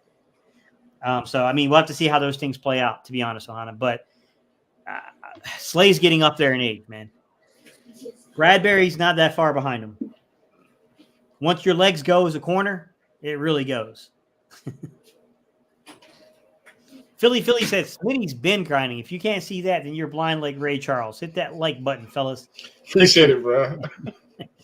Hey, man, I'm trying to do everything I can, man. You know what I'm saying? Nakobe Dean is going to be a playmaking monster. He's good versus the run in coverage and as a blitzer. There you go, Sean. You said it all, bro. Chin, what's good, bro? He said, I would love to see Kelee get cross-trained as a safety. I think he has that body and the skill set for it. Yeah, he's bigger than you'd think, right, Chin? I mean, he's like 209. He's like almost 210, man. He's got Brian Dawkins-esque body frame. I'm not saying he's a Brian Dawkins-esque player, but he's got the frame like that. What's good, Dev? How you doing, bro? My brother from another mother. Eagle has landed, went in to say, like, mechanical engineering. That's what just an engineer. He said, put some respect on it. Mechanical engineer. Appreciate you, bro. BC Beazle said Nolan Smith at the will could work in the future. Yeah, I mean, it could. It could. And I could see if there's an emergency playing him like that, but I think they want him to be on ball as an edge rusher. I think that's how they value those position groups. You know what I mean? Like, that's what they're envisioning. We'll have to see what happens, though. The pick from Reed on Aaron Rodgers, yeah, man, something special. How likely is it that Eli Ricks makes the roster? Monk, I'm going to say it's less than 50%, but it's not zero. Like, I still think that something has to happen for that to occur. Someone has to be a letdown that's in front of him at the safety spot or at the corner spot. Or maybe they see him being able to bounce inside as a nickel, which is another thing we didn't really discuss as far. You know, say Zach McPherson, say Josh Jobe just do not seize the job.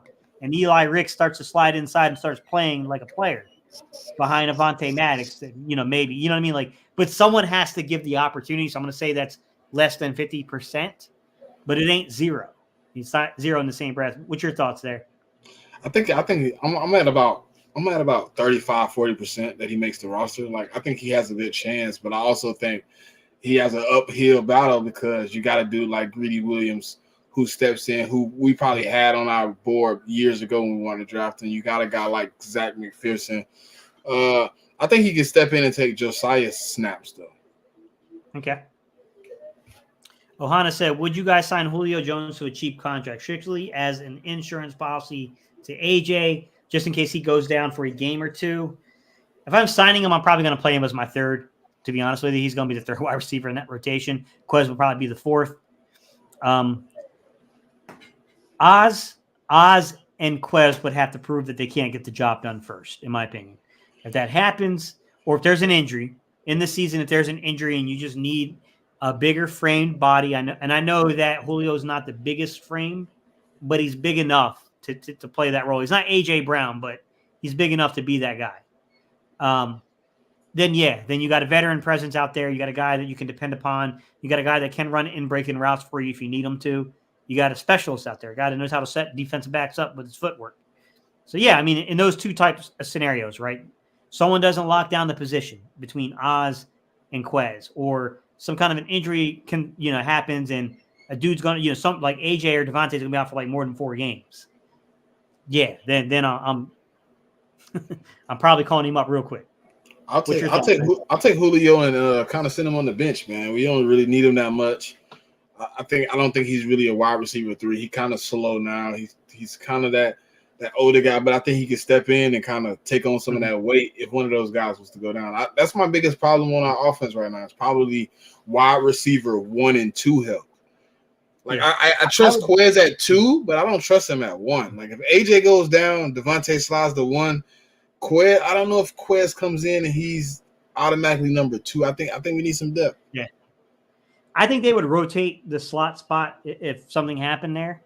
I think what you would do is you would have just saying if they did sign him, and you got AJ Brown, you got Quez Watkins, you got Devontae Smith, you got Oz, and you got Julio Jones. I think you would see a rotation there. I mean, Oz is more of a natural slot, but you would see a rotation there.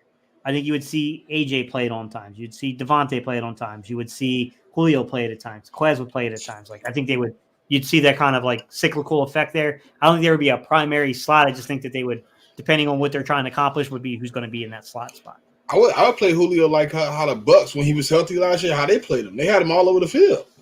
Mm-hmm. I seen a couple of times when he came out in the backfield as like the big tight end type guy. Whew. Besides, a lot of people say Hurts will never throw for 5,000 yards. That's my bold prediction. I think he is going to prove that wrong. He might get 4,800 this year or more. I think they're going to reduce his run. I agree with half of your take. I have him with a lot more passing yards because of the schedule. I think he's at like 42-ish, 43-ish range. But I think his running will go down. I think because of who we brought in a DeAndre Swift and a Rashad Penny. Because last year, I don't think we had the faith in Kenny Gainwell and Boston Scott that people assume we had. So I don't think he'll throw for 5,000. I don't see 48. I do see him in that 4,000 to like 4,350 range, where you can make anything happen in there with maybe 30 plus touchdowns passing. Okay. Yeah, I can see maybe another 7 to 10 rushing. So, Messiah, I'm going to pull it down. I wanted to pull it up because it was, so people could read it fully. Game scenario dictates these stats so much. That's the thing. In an idealized situation, he's never crossing over 4,500 passing yards because games are being iced away. Like, simply put, no matter how you state it, like the games are being iced away. I don't think they'll ever completely remove Jalen Hurts from the run game because he's so important to how we manipulate the box. Now, there are ways around doing this stuff, right? Like this is I'm going to make a video about this, Messiah, because it's annoying me when I see this stuff on Twitter. And I know I see you on Twitter a lot too, so I know you're seeing some of this comments. But the thing you always hear said is we've seen this before with Colin Kaepernick, and we've seen this before with Cam Newton. Okay, here's the thing. Colin Kaepernick didn't run as much as people think on that 2013 season or in the 2012 season when he led them to the Super Bowl after Alex Smith got injured. He didn't run nearly as much as people think if they went back and actually looked at it. Also, they ran primarily their offense out of 21 personnel. We don't. Schematically, we are different. Cam Newton ran much more than Colin Kaepernick did on that 15 season. He didn't run to Jalen Hurts' number. He didn't affect the box. They didn't have the system the same as Jalen Hurts. I will say that they primarily played out of 12 personnel, a 2 tight end set with Olsen, and I can't remember the other guy's name. I have it written down somewhere. I can't remember the other dude's name. They were primarily a 12 personnel grouping, and they utilized play action passing a lot. We are an RPO system primarily run out of 11 personnel with an occasional 12 personnel mix-in. Like, we are a different scheme with a different objective and outcome to how we do things. So those takes, Messiah, tick me off because it's so absent-minded. Then you add in the fact that on top of that, this young man played over 500 snaps with a 10-plus point lead. The next nearest example of that happening was the 2015 Carolina Panthers, and then going back to Cam Newton when the 600 and some snaps they played on that season. We had a historic performance versus our schedule, to be quite honest. It was one of the better ones we've seen historically. You got to go back to the freaking Randy Moss Patriots offenses. Some of the early offenses we saw in the early 2000s. And mind you, that doesn't mean offensive output, by the way. We're talking about scoring differential, which your defense plays into that statistic, which there's a lot to that unpack there, Messiah. The point I'm making is game outcome will dictate statistical achievements. If you are playing behind, you're going to get a lot of junk stats. Truth be told. You know what I mean? Like, that's the thing. I do think we're going to see an increase in the numbers. I would say I feel pretty confident if he plays all 17 games, he's going to throw for more than 4,000 yards this year, just solely based upon the numbers he had last year. If he didn't miss the 2 games, he throws for 4,000 yards easy. Yeah. And then you add into the fact that we're going to probably be in different game situations this year than last year. Our competition is tougher. We probably won't play as many games with as many snaps with a 10-plus point lead, to be quite fair. I don't think we're going to be in that 500 range this year. So that means Jalen's going to have to play, the offense is going to have to play in its traditional sense much deeper into games, which means Jalen's going to have those chances to keep stockpiling those stats, in my opinion. You're going to get a Super Bowl level type of scenario to where he's going to have to keep playing, digging the team out. We're just going to need the defense to step up and make plays.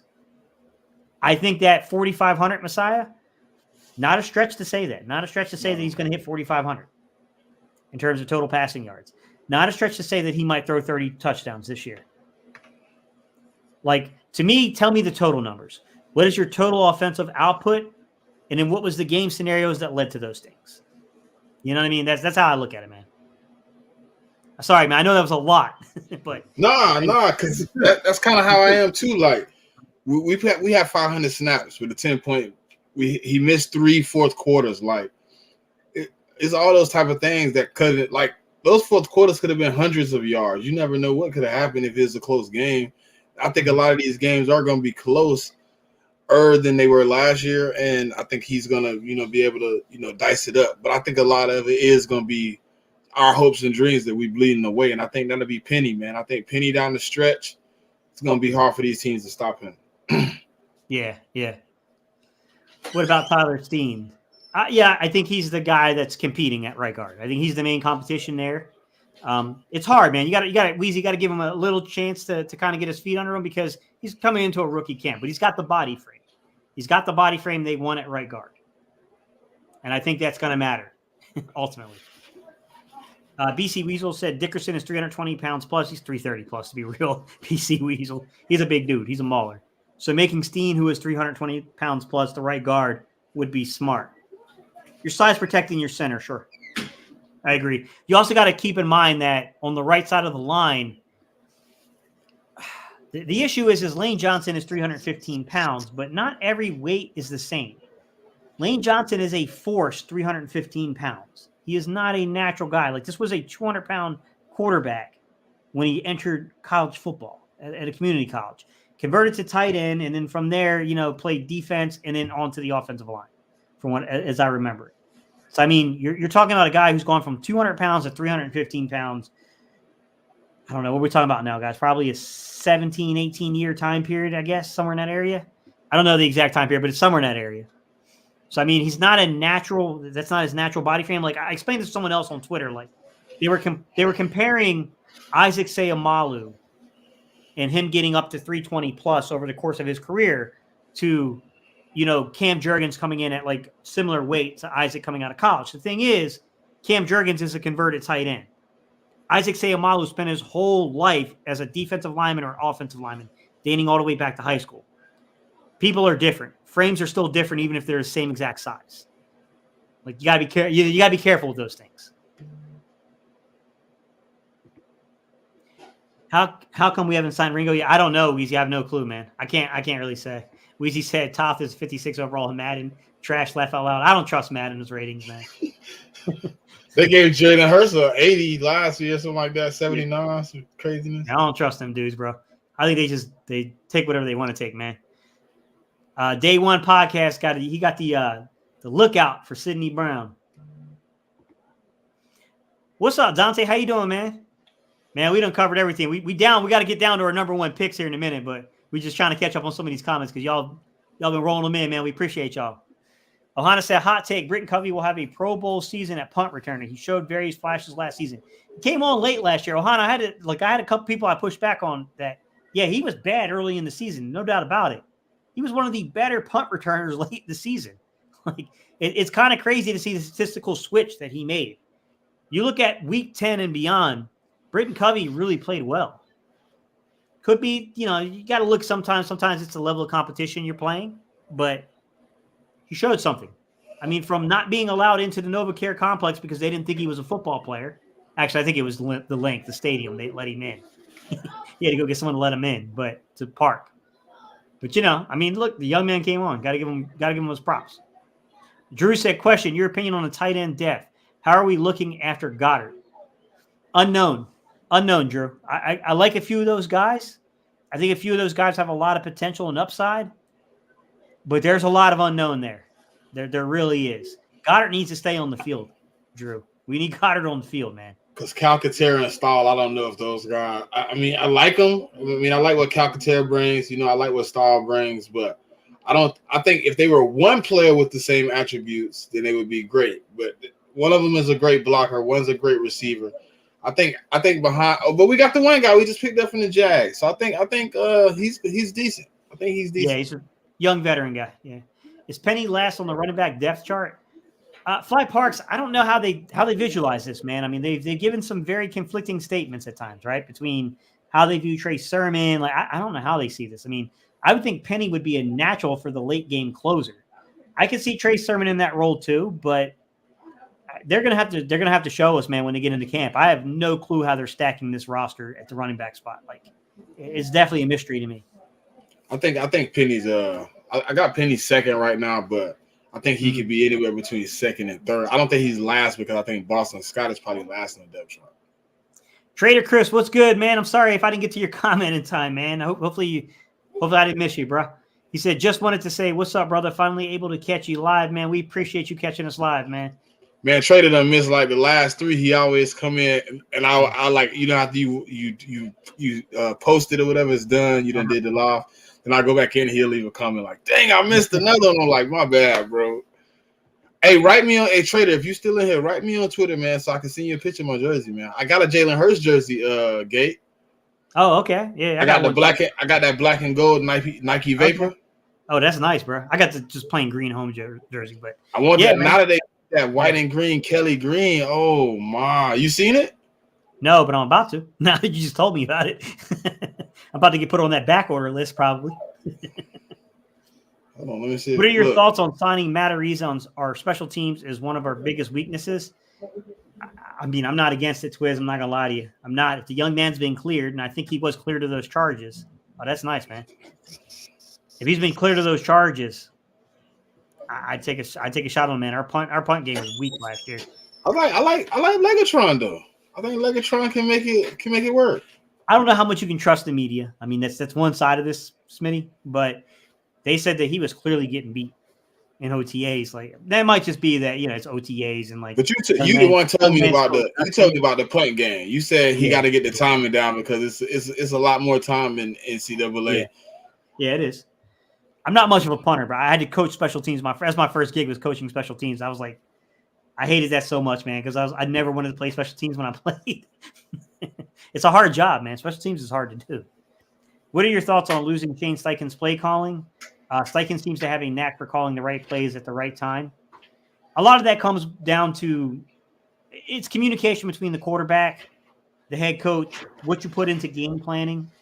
There's a chemistry to it, Lonely Bee. Definitely reason to be a little concerned there, but also reasons to be optimistic too. Because I do think Brian Johnson's relationship with Jalen and the fact that he's not completely inexperienced in this regard, I'm excited to see what the young man has. But I mean, yes, Steichen was good at it. He was absolutely good at it. I think Brian Johnson has a layout though. I mean, I don't think Nick Sirianni will let him get too far out of the realm of what we're trying to do as an offense here. It is still Nick Sirianni's offense. So I feel if Brian Johnson just comes in, he was there last year. He was watching all those plays get called. And him and Jalen Hurts have a connection where Jalen Hurts is going to tell him what works and what don't. I think we just got to give Jalen Hurts a little bit more of the reins too, because he's the guy he's the guy that got to go out there and run those plays. Yeah. Let's see. We have two of the top cornerbacks in the league. Ohana said, yeah, definitely. Weezy said, I'm going to need Slade to not give up a 56-yard first down this season. We need to when they play zone, they've got to communicate better. That was their issue. They weren't passing off coverage correctly. Right. Now, when they manned up, I mean, they were good. You just can't man have up. A lot more man, though. There's a certain percentage you have to pull back on man, or you're eventually going to get caught. They're going to switch release you. They're going to option and motion and move. They're going to do things to get you. So, like, there's definitely like levers that have to be pulled with that, but they got to communicate better, man. There was definitely some miscommunication in the secondary at times last year. Dante said, realistically, how much snap do you really think Ringo, Jobe, and McPherson is going to play? I just don't see it. Whoever is backing up Avonte Maddox has got a realistic shot at playing a few games to be real, Dante. I hate to say that, Dante. I do, because Avonte Maddox is a really freaking good player when he's in the game. He misses games, man. I mean, we got to figure something out with Avonte. We got to keep that young man healthy somehow. Him and Goddard, they're like best friends too.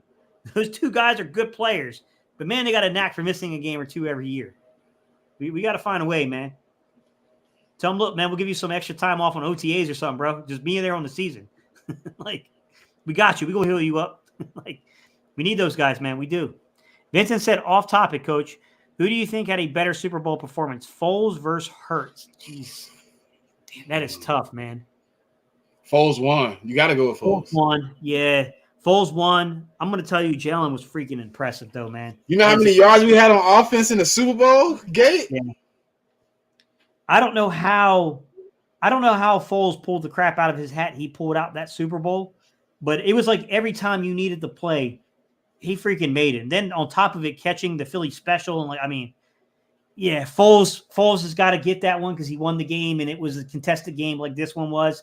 The defense didn't let him down, to be fair. When they needed him to. But, damn, man. Hurts played such a good game, bro. He did. But the L make it like just a tad bit less like. Yeah. I'm going to say this. Hurts is a way better player than Foles. Like, But I do think Foles, man, Foles just had that magic, man. He had that magic that year. Eagle Nation Cash said, I'm a little worried about Bradbury. How do you feel about that gate? I like Bradbury, man. I think that was technically a hold, a bogus call in the Super Bowl. That freaking play is done every Sunday, and it's very seldomly called. It is technically a hold. It is technically subject to be called, but they're not consistent in calling that. It was very ticky-tack in my opinion. I do still think that Bradbury was the better coverage guy last year compared to Slay, but I think Slay had the bigger moments than Bradbury, although Bradbury had a pick 6, to be fair. But I think they're in a good spot. I think those guys got a chip on their shoulder, Eagle Nation. I think Bradbury and Slay got a serious chip on their shoulder. I think there's a reason those dudes are back. They know what's at stake. They know what they can accomplish here. They know legacies. Their legacies are at stake here. I'm confident in those guys, man. Still need youth behind them, though, to be fair. We need to get younger back there. What's up, Antonio? How you doing, man? Sorry, guys. It's like not clicking sometimes. Sean said, I think Sean Desai, my bad guy, should be our number 1 on your defensive list. It's his scheme, his play calling, his leadership, and if he chokes like Gannon ended up doing, it doesn't matter who we have on the roster. That doesn't make it fun, though, man. The 803 Hitman, what's good, man? Said there's news that the Birds are tied to Terrace Marshall. I think this will absolutely make it a make-or-break year for Quez. Thoughts? Terrace Marshall's big, strong, physical. Didn't really pan out so far in the NFL, completely to what people thought he was going to be one point in time, but size protection on the outside receiver, you definitely get that 803. What's your thoughts there? I do think it's a make or break year for Quez Watkins. I think if he has the season like he had last year with the big moment drops, I don't think he'll make the team. And I think if he get early drops, he'll be benched and odds will be the starter. Yeah, I can see that. Josiah Scott got to go. Yeah, right, Dr. Marie Jordan, and we're going to do our number 1, man. Dante said, is this the last year for Kayvon and Sean Bradley? What other players are make or break? Great question, Dante. And good names. Those are really good names to point out. Yes, it is absolutely make or break for them. I would add Davion Taylor to that mix of guys. Oh, your boy Derek Barnett to that mix of guys. Kyron Johnson, ain't that him? Kyron Johnson, yeah, I think Kyron Johnson could be in trouble if he does. Patrick, what's his name? Patrick Johnson's on the contract year. Yeah. Yeah, I think that's defensively, Dante. I think those are the guys. I think those are the guys that are in trouble. All right, man. Number 1. Who's the number 1 guy on your list? All right, hold on. Let me go back through my 5. So who did I have at 5? Gate? All right. Your 5 was. I know 4 is Morrow. Battleship was number 5. Blankenship. Number 4 was Nicholas Morrow. 3 is Jordan Davis. 2 is Jalen Carter. 1, I'm going to have to say Nolan Smith. Nolan Smith. He went with the surprise. Switched it up, didn't you? Yeah, I had to switch it up. No, I had Nakobe Dean. We admitted that. I admitted that I had Nakobe Dean. Outside of our 5 and 4, our list was exactly the same. So I was like, yeah, we got to start switching this. It's going to be boring. So I switched Nolan Smith. I'm gonna take Nolan Smith. I think Nolan Smith, if he can utilize the person that's standing right on the team that he has the most comp with, Hassan Reddick, he can, and he's been grinding like it's crazy. Like I love Jalen Hurts for the reason of his grind, but I'm watching Nolan Smith and it's like he's doing the same thing. This dude got drafted, asked for the playbook. He's been in the yard since.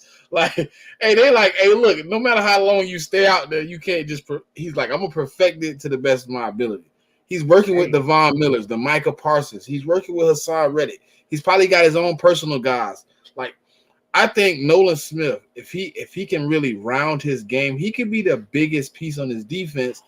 And you know, I admitted in the Kobe Dean was 1, but when you really look at it, his talent off the board, you said it earlier. He's for being so small, he's good at stopping the run.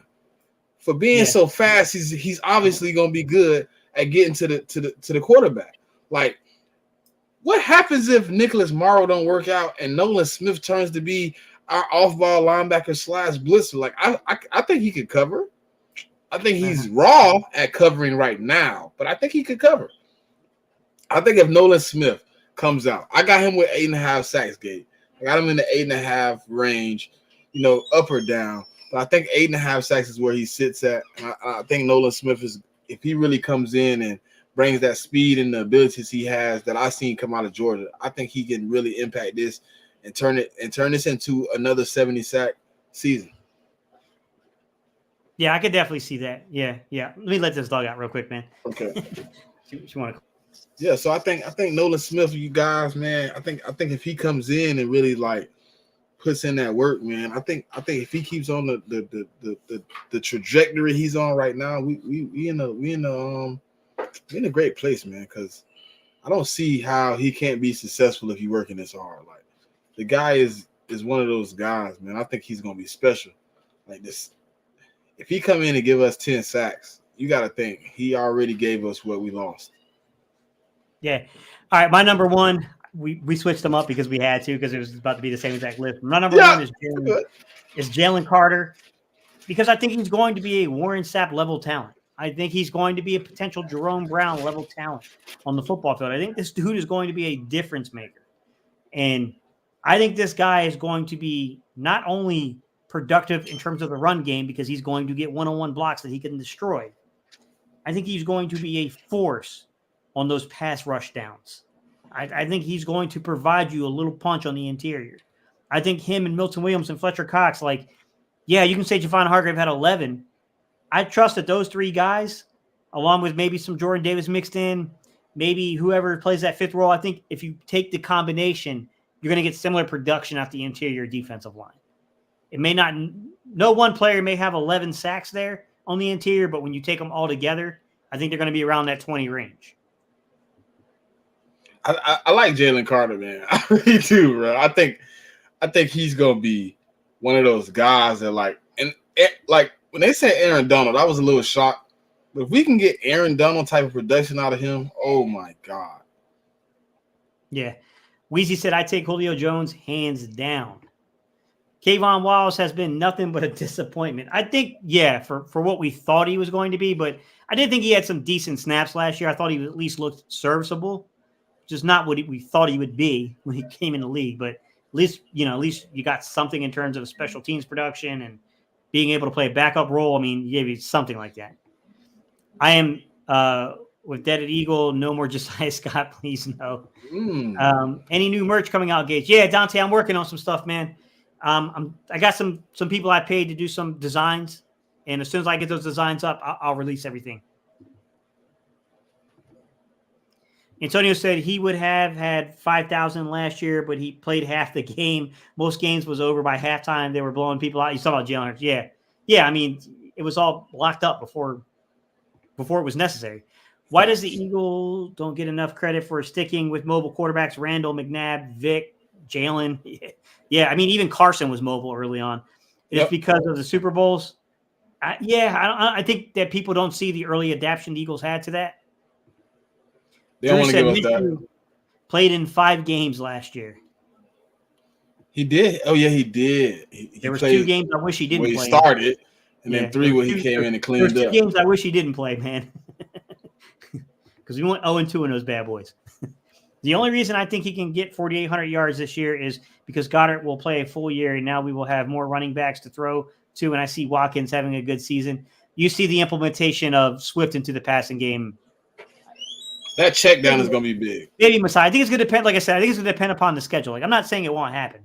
I think it's going to depend upon the schedule and the results of the games, how things go. If we're in those games and it's a competitive game, and he's routinely throwing for over 250 yards per freaking game, then Messiah, he's going to be around that 4,800 yard mark.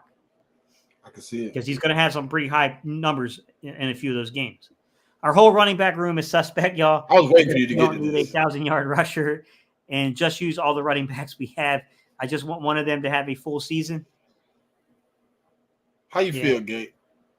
I mean, are you sold that all our running backs are suspect, or do you have a guy you think is the guy? I see it both ways. I think Swift is the guy. I think that's the guy that they're going to implement the most. I don't know what's behind Swift. I don't know what they're going to do here. I think Kenny Gainwell is going to be the specialist, the third down, the short yardage goal line. They like him in that role for whatever reason. And then it's just a matter of, is it Trey Sermon, is Boston Scott, is it Rashad Penny? Who's the closer? Like, that's the thing, is you got to have a closer if you're up in games. Who's the freaking closer? Like, that's the part I'm worried about. Rashad Penny's got an extensive injury history, but dude, he's so freaking talented. If that guy is healthy and stays healthy for a full 16, 17 games, the closer is crazy. He's going to be special behind. Imagine this. Down the stretch, you got a running back who's averaging like 6 yards a carry. You don't have to worry about getting Jalen in any trouble. Yeah. Jeremy, man, I appreciate that, bro. He said, what up, Steve? Just stopped the truck. Always appreciate your thoughtful analysis. Hey, man, I appreciate you being on these roads this late, delivering whatever we need. So I appreciate you, bro. Appreciate you a lot, man. Dante said, I want Tyler to win the job rather than Cam. Start next year with a hopeful 2-time Pro Bowler on to the left and Tyler in year 2. Besides, I don't like 2 undersized guys against Washington and Dexter Lawrence. Yeah, Dexter's he's a real dude, bro. He can play. He can play, Dante. Ohana said, I have a sneaky suspicion that Rashad Penny may not make the team. Possible. It's like, that's the thing, is I can see that argument going so many different ways, and I think they're all legit. I definitely think Swift is on the team. I think Gainwell is probably most likely on the team, but I could see Sermon not making it. I could see Penny not making it. I could see Scott not making it. But the thing is Scott got paid the most money. Like, I don't know. Like, it's the running back rooms. It's different, bro. It is a very different situation.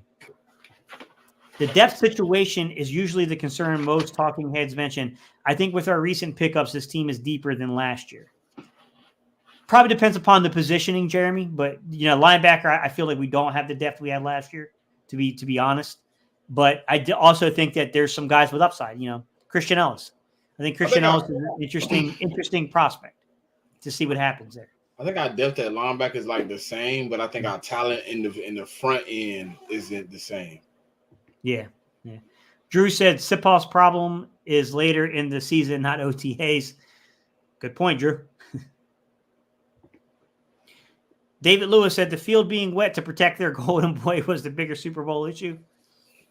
Do you think Andy was out there with the hose man for the game? Do you think CJ Gardner-Johnson could come back next season if our safeties don't play well? Next season, he's signing a 1-year deal in Detroit, but he can't keep from talking about Philly. Whew. Man, I don't know. Ohana, depends if he burnt those bridges, man. It ain't my decision. It's on how the front office feels, man. I don't know if he burnt bridges there. I can't say, man. Talent-wise, he's talented. But I don't know if he burnt bridges. What's your thoughts on that one, man? I think the same. Like, I don't know how he handled the situation with Howie. Like, it seemed like at one point there was a report that he did call Howie, but Howie turned down wanting to sign him. So if it's at that point where you actually reached out and he didn't want to sign you, then I think that bridge might be burnt. You know what I'm saying? But if it's not how he said on, on Twitter the other day that, people in Philly still love him. So if Howie still love him, it's a possibility. I've seen Howie bring guys back. Yeah. My guy David said Nolan Smith is bigger than Reddick. He's rough. They're roughly the same size coming out of college. I will say that the reports where Reddick did get up to like 250 prior to the season last year. The thing is that anyone who's ever played football and never played it at a really high level, it is really difficult to keep the calories in when you're exerting yourself to that degree. So what you start the season is not what you're going to end it. So it's really tough to predict what these guys are really playing at halfway through the year. Some of the guys that have played, like, Jalen, my guy Dubs, the O-line guru, if he's in the chat anywhere, like, those guys can probably talk about like that aspect of like fueling oneself for that. Nolan Smith can 100% cover. I've seen it in Georgia. My guy Ohana said Jalen Carter and Nolan Smith will be better than the duo that BJ and Fletch were for us in their prime, and that is saying a lot. Those were really good players, man. Those are all-time Eagles greats, man. Jeremy said Nolan Smith is fast enough to be a linebacker. Travis Kelce could learn to fear, I hope. Kelce's a route technician, man. He's not even really that fast. He just he routes you up, man. Like he said it his best. He said he watched film a lot, right? He just found the open spots. And he was like, in game, he was just like, I'm gonna find those same spots I seen on film. They were open. I want to hate Travis Kelce because of the way he disrespected us in the Super Bowl. But he's such a likable person, man. Like, he just is. Man, I love Jalen Carter. Me too, Antonio. Me too. I third. You know what, Antonio, what bothers me about him is we know the report that happened with the accident, okay? It's a terrible situation. I feel for the families that, lost loved ones there. I do. But that is the only story we heard about Jalen Carter. But one of his defensive line coaches talked about a story to where they had a walk-on player who could not afford the freaking meal plan. And Jalen Carter paid it for him. He was a defensive lineman. He was a nose tackle. He was a walk-on. They don't get the same permissible benefits that scholarship players get. No one ever talks about that, man. That's the kind of stuff like you don't hear reported. It don't sell. Positivity don't sell. Yeah, exactly. Hope Quiz can have a bounce back season. Me too, Ohana. Me too. He's better than what I think people think, but man, the disappointment in the moments. It's like, come on, man, you're better than this, bro. You can't be dropping these passes like you did. You can't be dropping the ball on the ground, basically taking away a game-winning drive. The way we talk about him, like people be like, dang, did Quez really have a bad season? No. It was the moments. It's magnified. Yeah. It was like the Washington game. That if he just stays on the ground of, he makes this touchdown, that's game. That's checkmate. He made that catch in the Super Bowl. That's checkmate. Like, it was the drops in the moments. Like, and then I don't like that he leave his feet so much. I think he should just run the route. If you run the route properly, you got a quarterback. You don't got to leave your feet. He didn't put Devontae Smith in a lot of those situations, A.J. Brown in a lot of those situations. He did do Dallas Goedert like that a lot, but that's kind of his role. He's the bigger guy. He's the possession tight end, and he can be put in that situation. Yeah, no doubt about it. I mean, it's going to be tough just because, like, so much of it's going to be situational to, like, the improvements we see here, because he's not going to be like – he's not going to have the type of production I think some people are going to be looking for, because they're going to be selective, I think, with the way that they handle things in terms of, like, you know what I mean? Like, how they pull those levers to, like, play each guy inside of the rotation at receiver. Right. And I think Oz coming in here is going to be more of a contributor as a receiver than what we had last year. And Zach Pascal, who's a really good player and a really good role player, but you're talking about completely different things. So I mean, it is a little tough, man. Like it's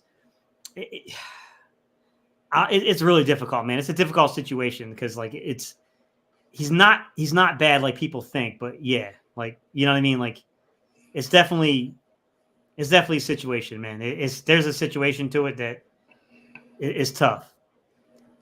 Let me read some of these comments here real quick. My guy said, David said, Sanders was not a passing liability. They just didn't throw to him. He had one passing fumble his whole career and averages 0.1 yards per catch less than Swift.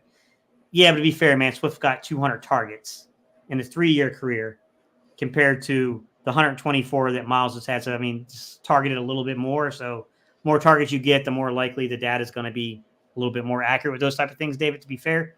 And then on top of that, I will point out that one fumble, he had 9 career fumbles, though, which is way more than Swift. To be fair. Dante said, I don't think Nick wants to use checkdowns. We didn't do it at all last year, or hot reads. Yeah, Dante, the hot read thing is like, for me, when I played quarterback, Dante, and the way I coach quarterbacks, we always teach guys, when you see the blitz coming, you see pressure coming, you're supposed to identify the pressure, and then you replace the defender with the football. You should have a vacated area. That's what you're supposed to do. It's not always what happens, though, and that's tough, man. Like, yeah, hopefully that does improve. My guy Vincent said, let's keep it a buck. To say rookies with those type of projects is crazy. They still have learned the pro game. Their conditioning is important. Play at Georgia is going to be different from the Eagles, I think is what you meant to say. No checkdowns could have been a Steichen problem, potentially. I mean, Nick's the one who really – I mean, the thing is like there's a collaboration when it comes to installing the offense. I think game planning still a collaboration, but generally speaking, it is Nick's offense. Shane did pull the levers, though, in terms of play calling. I'm pretty sure Jalen had preferences, too. I did not love the game plan versus Arizona when they ran those tunnel screens like every third down. It was a ridiculous game plan.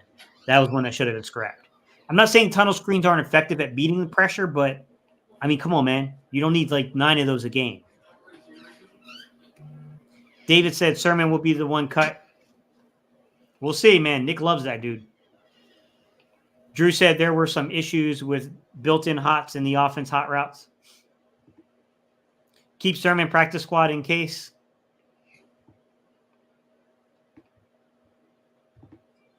If they had real faith in Sermon, they wouldn't have traded for Swift, signed Penny, and resigned Scott.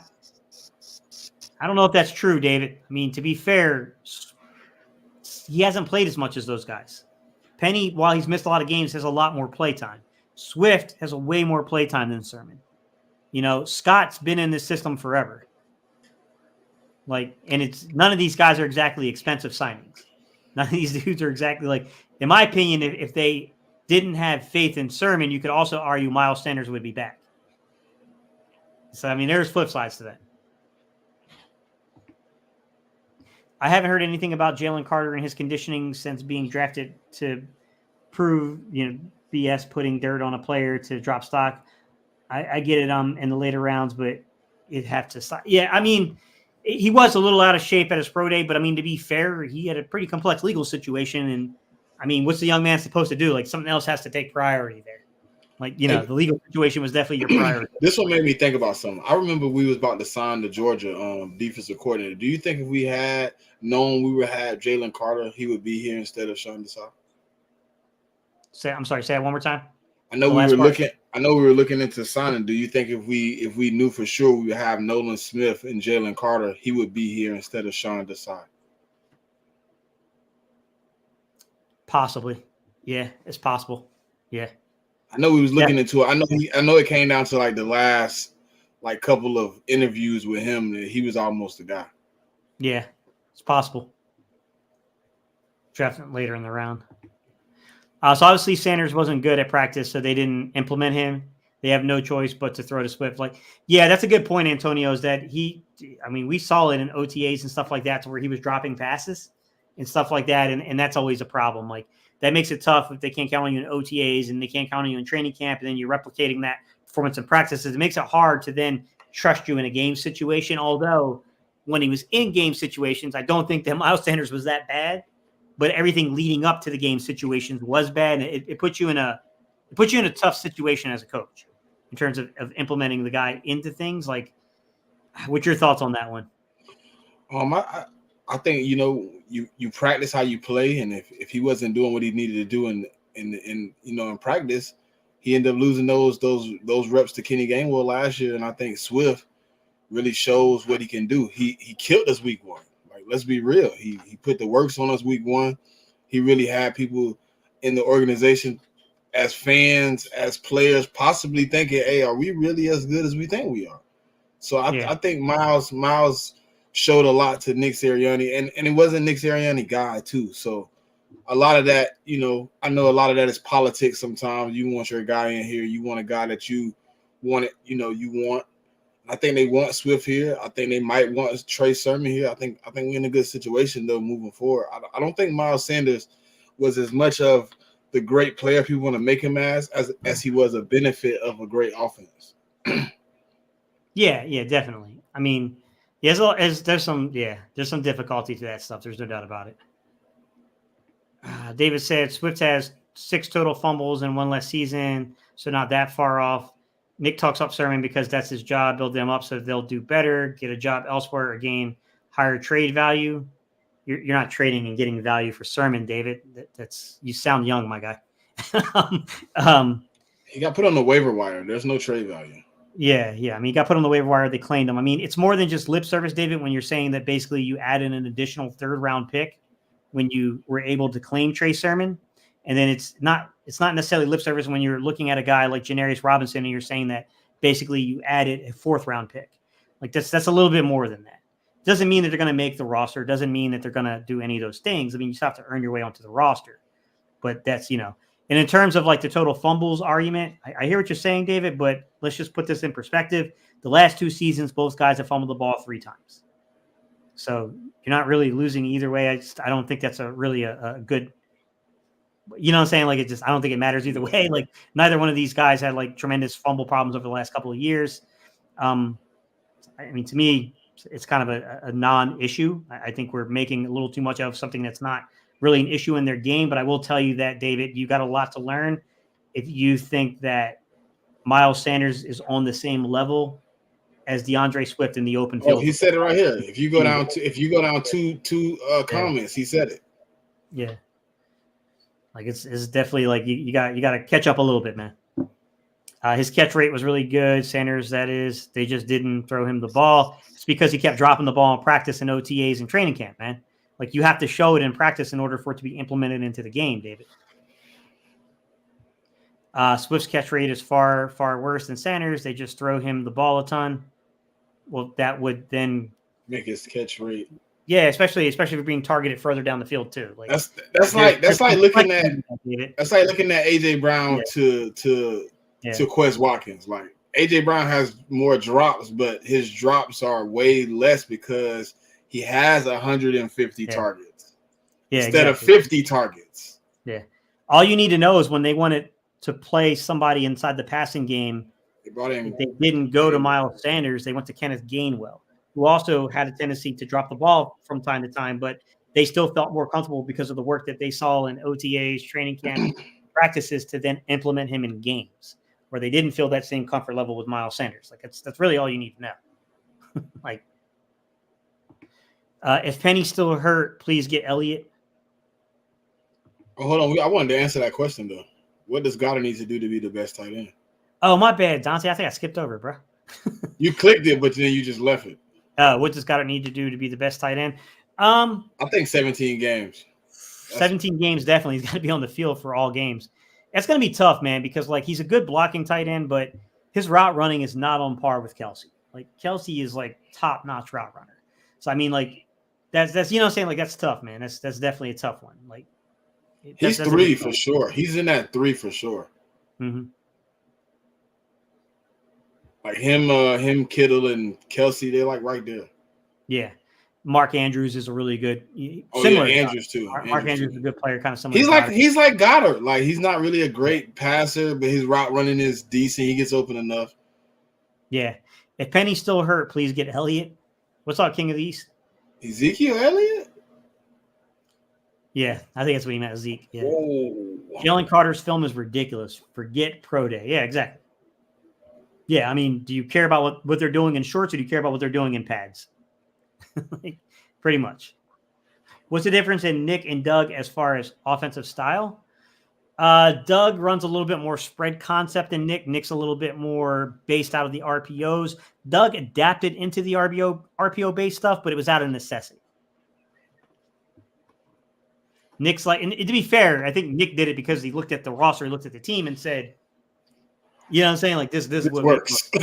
This works. This is what works. So I don't know that this is like necessarily like Nick's like staple either. I think it's just he's like, hey, look, I got this quarterback that can manipulate numbers in the box and just makes life easy for everybody. Like I'm going to utilize this.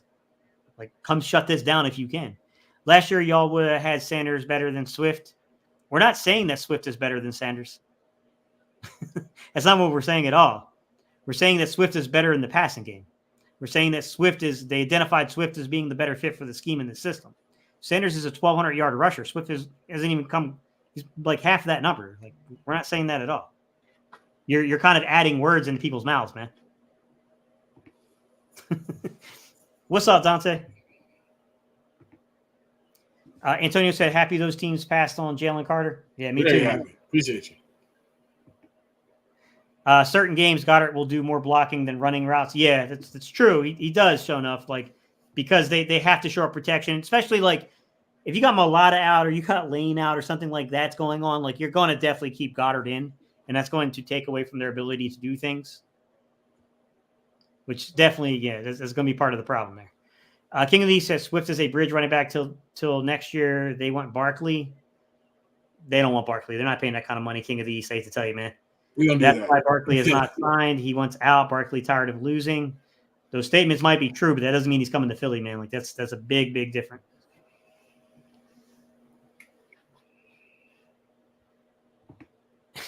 Damn that, no Zeke. We good. Vincent said, dude, please stop. Miles Sanders had a great year, but he left far too much meat on the bone. He didn't fit the Eagles blocking scheme. He danced too much instead of attacking the hole. Swift is an upgrade. Yeah, I'm not saying he's an upgrade or not. I'm just saying that they see him as a better fit for the scheme. I agree with your latter point, Vincent. He's the better fit for the scheme. Miles is talented, but yeah, you're right. I mean, he started losing his spot to Kenneth Gainwell. Straightforward down the stretch. I mean, I don't know if it was because of injury or what occurred, but I mean, he was losing his rotation to Kenneth Gainwell.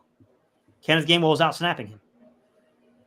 Goddard needs to stop dropping passes when there's nothing but green grass in front of him.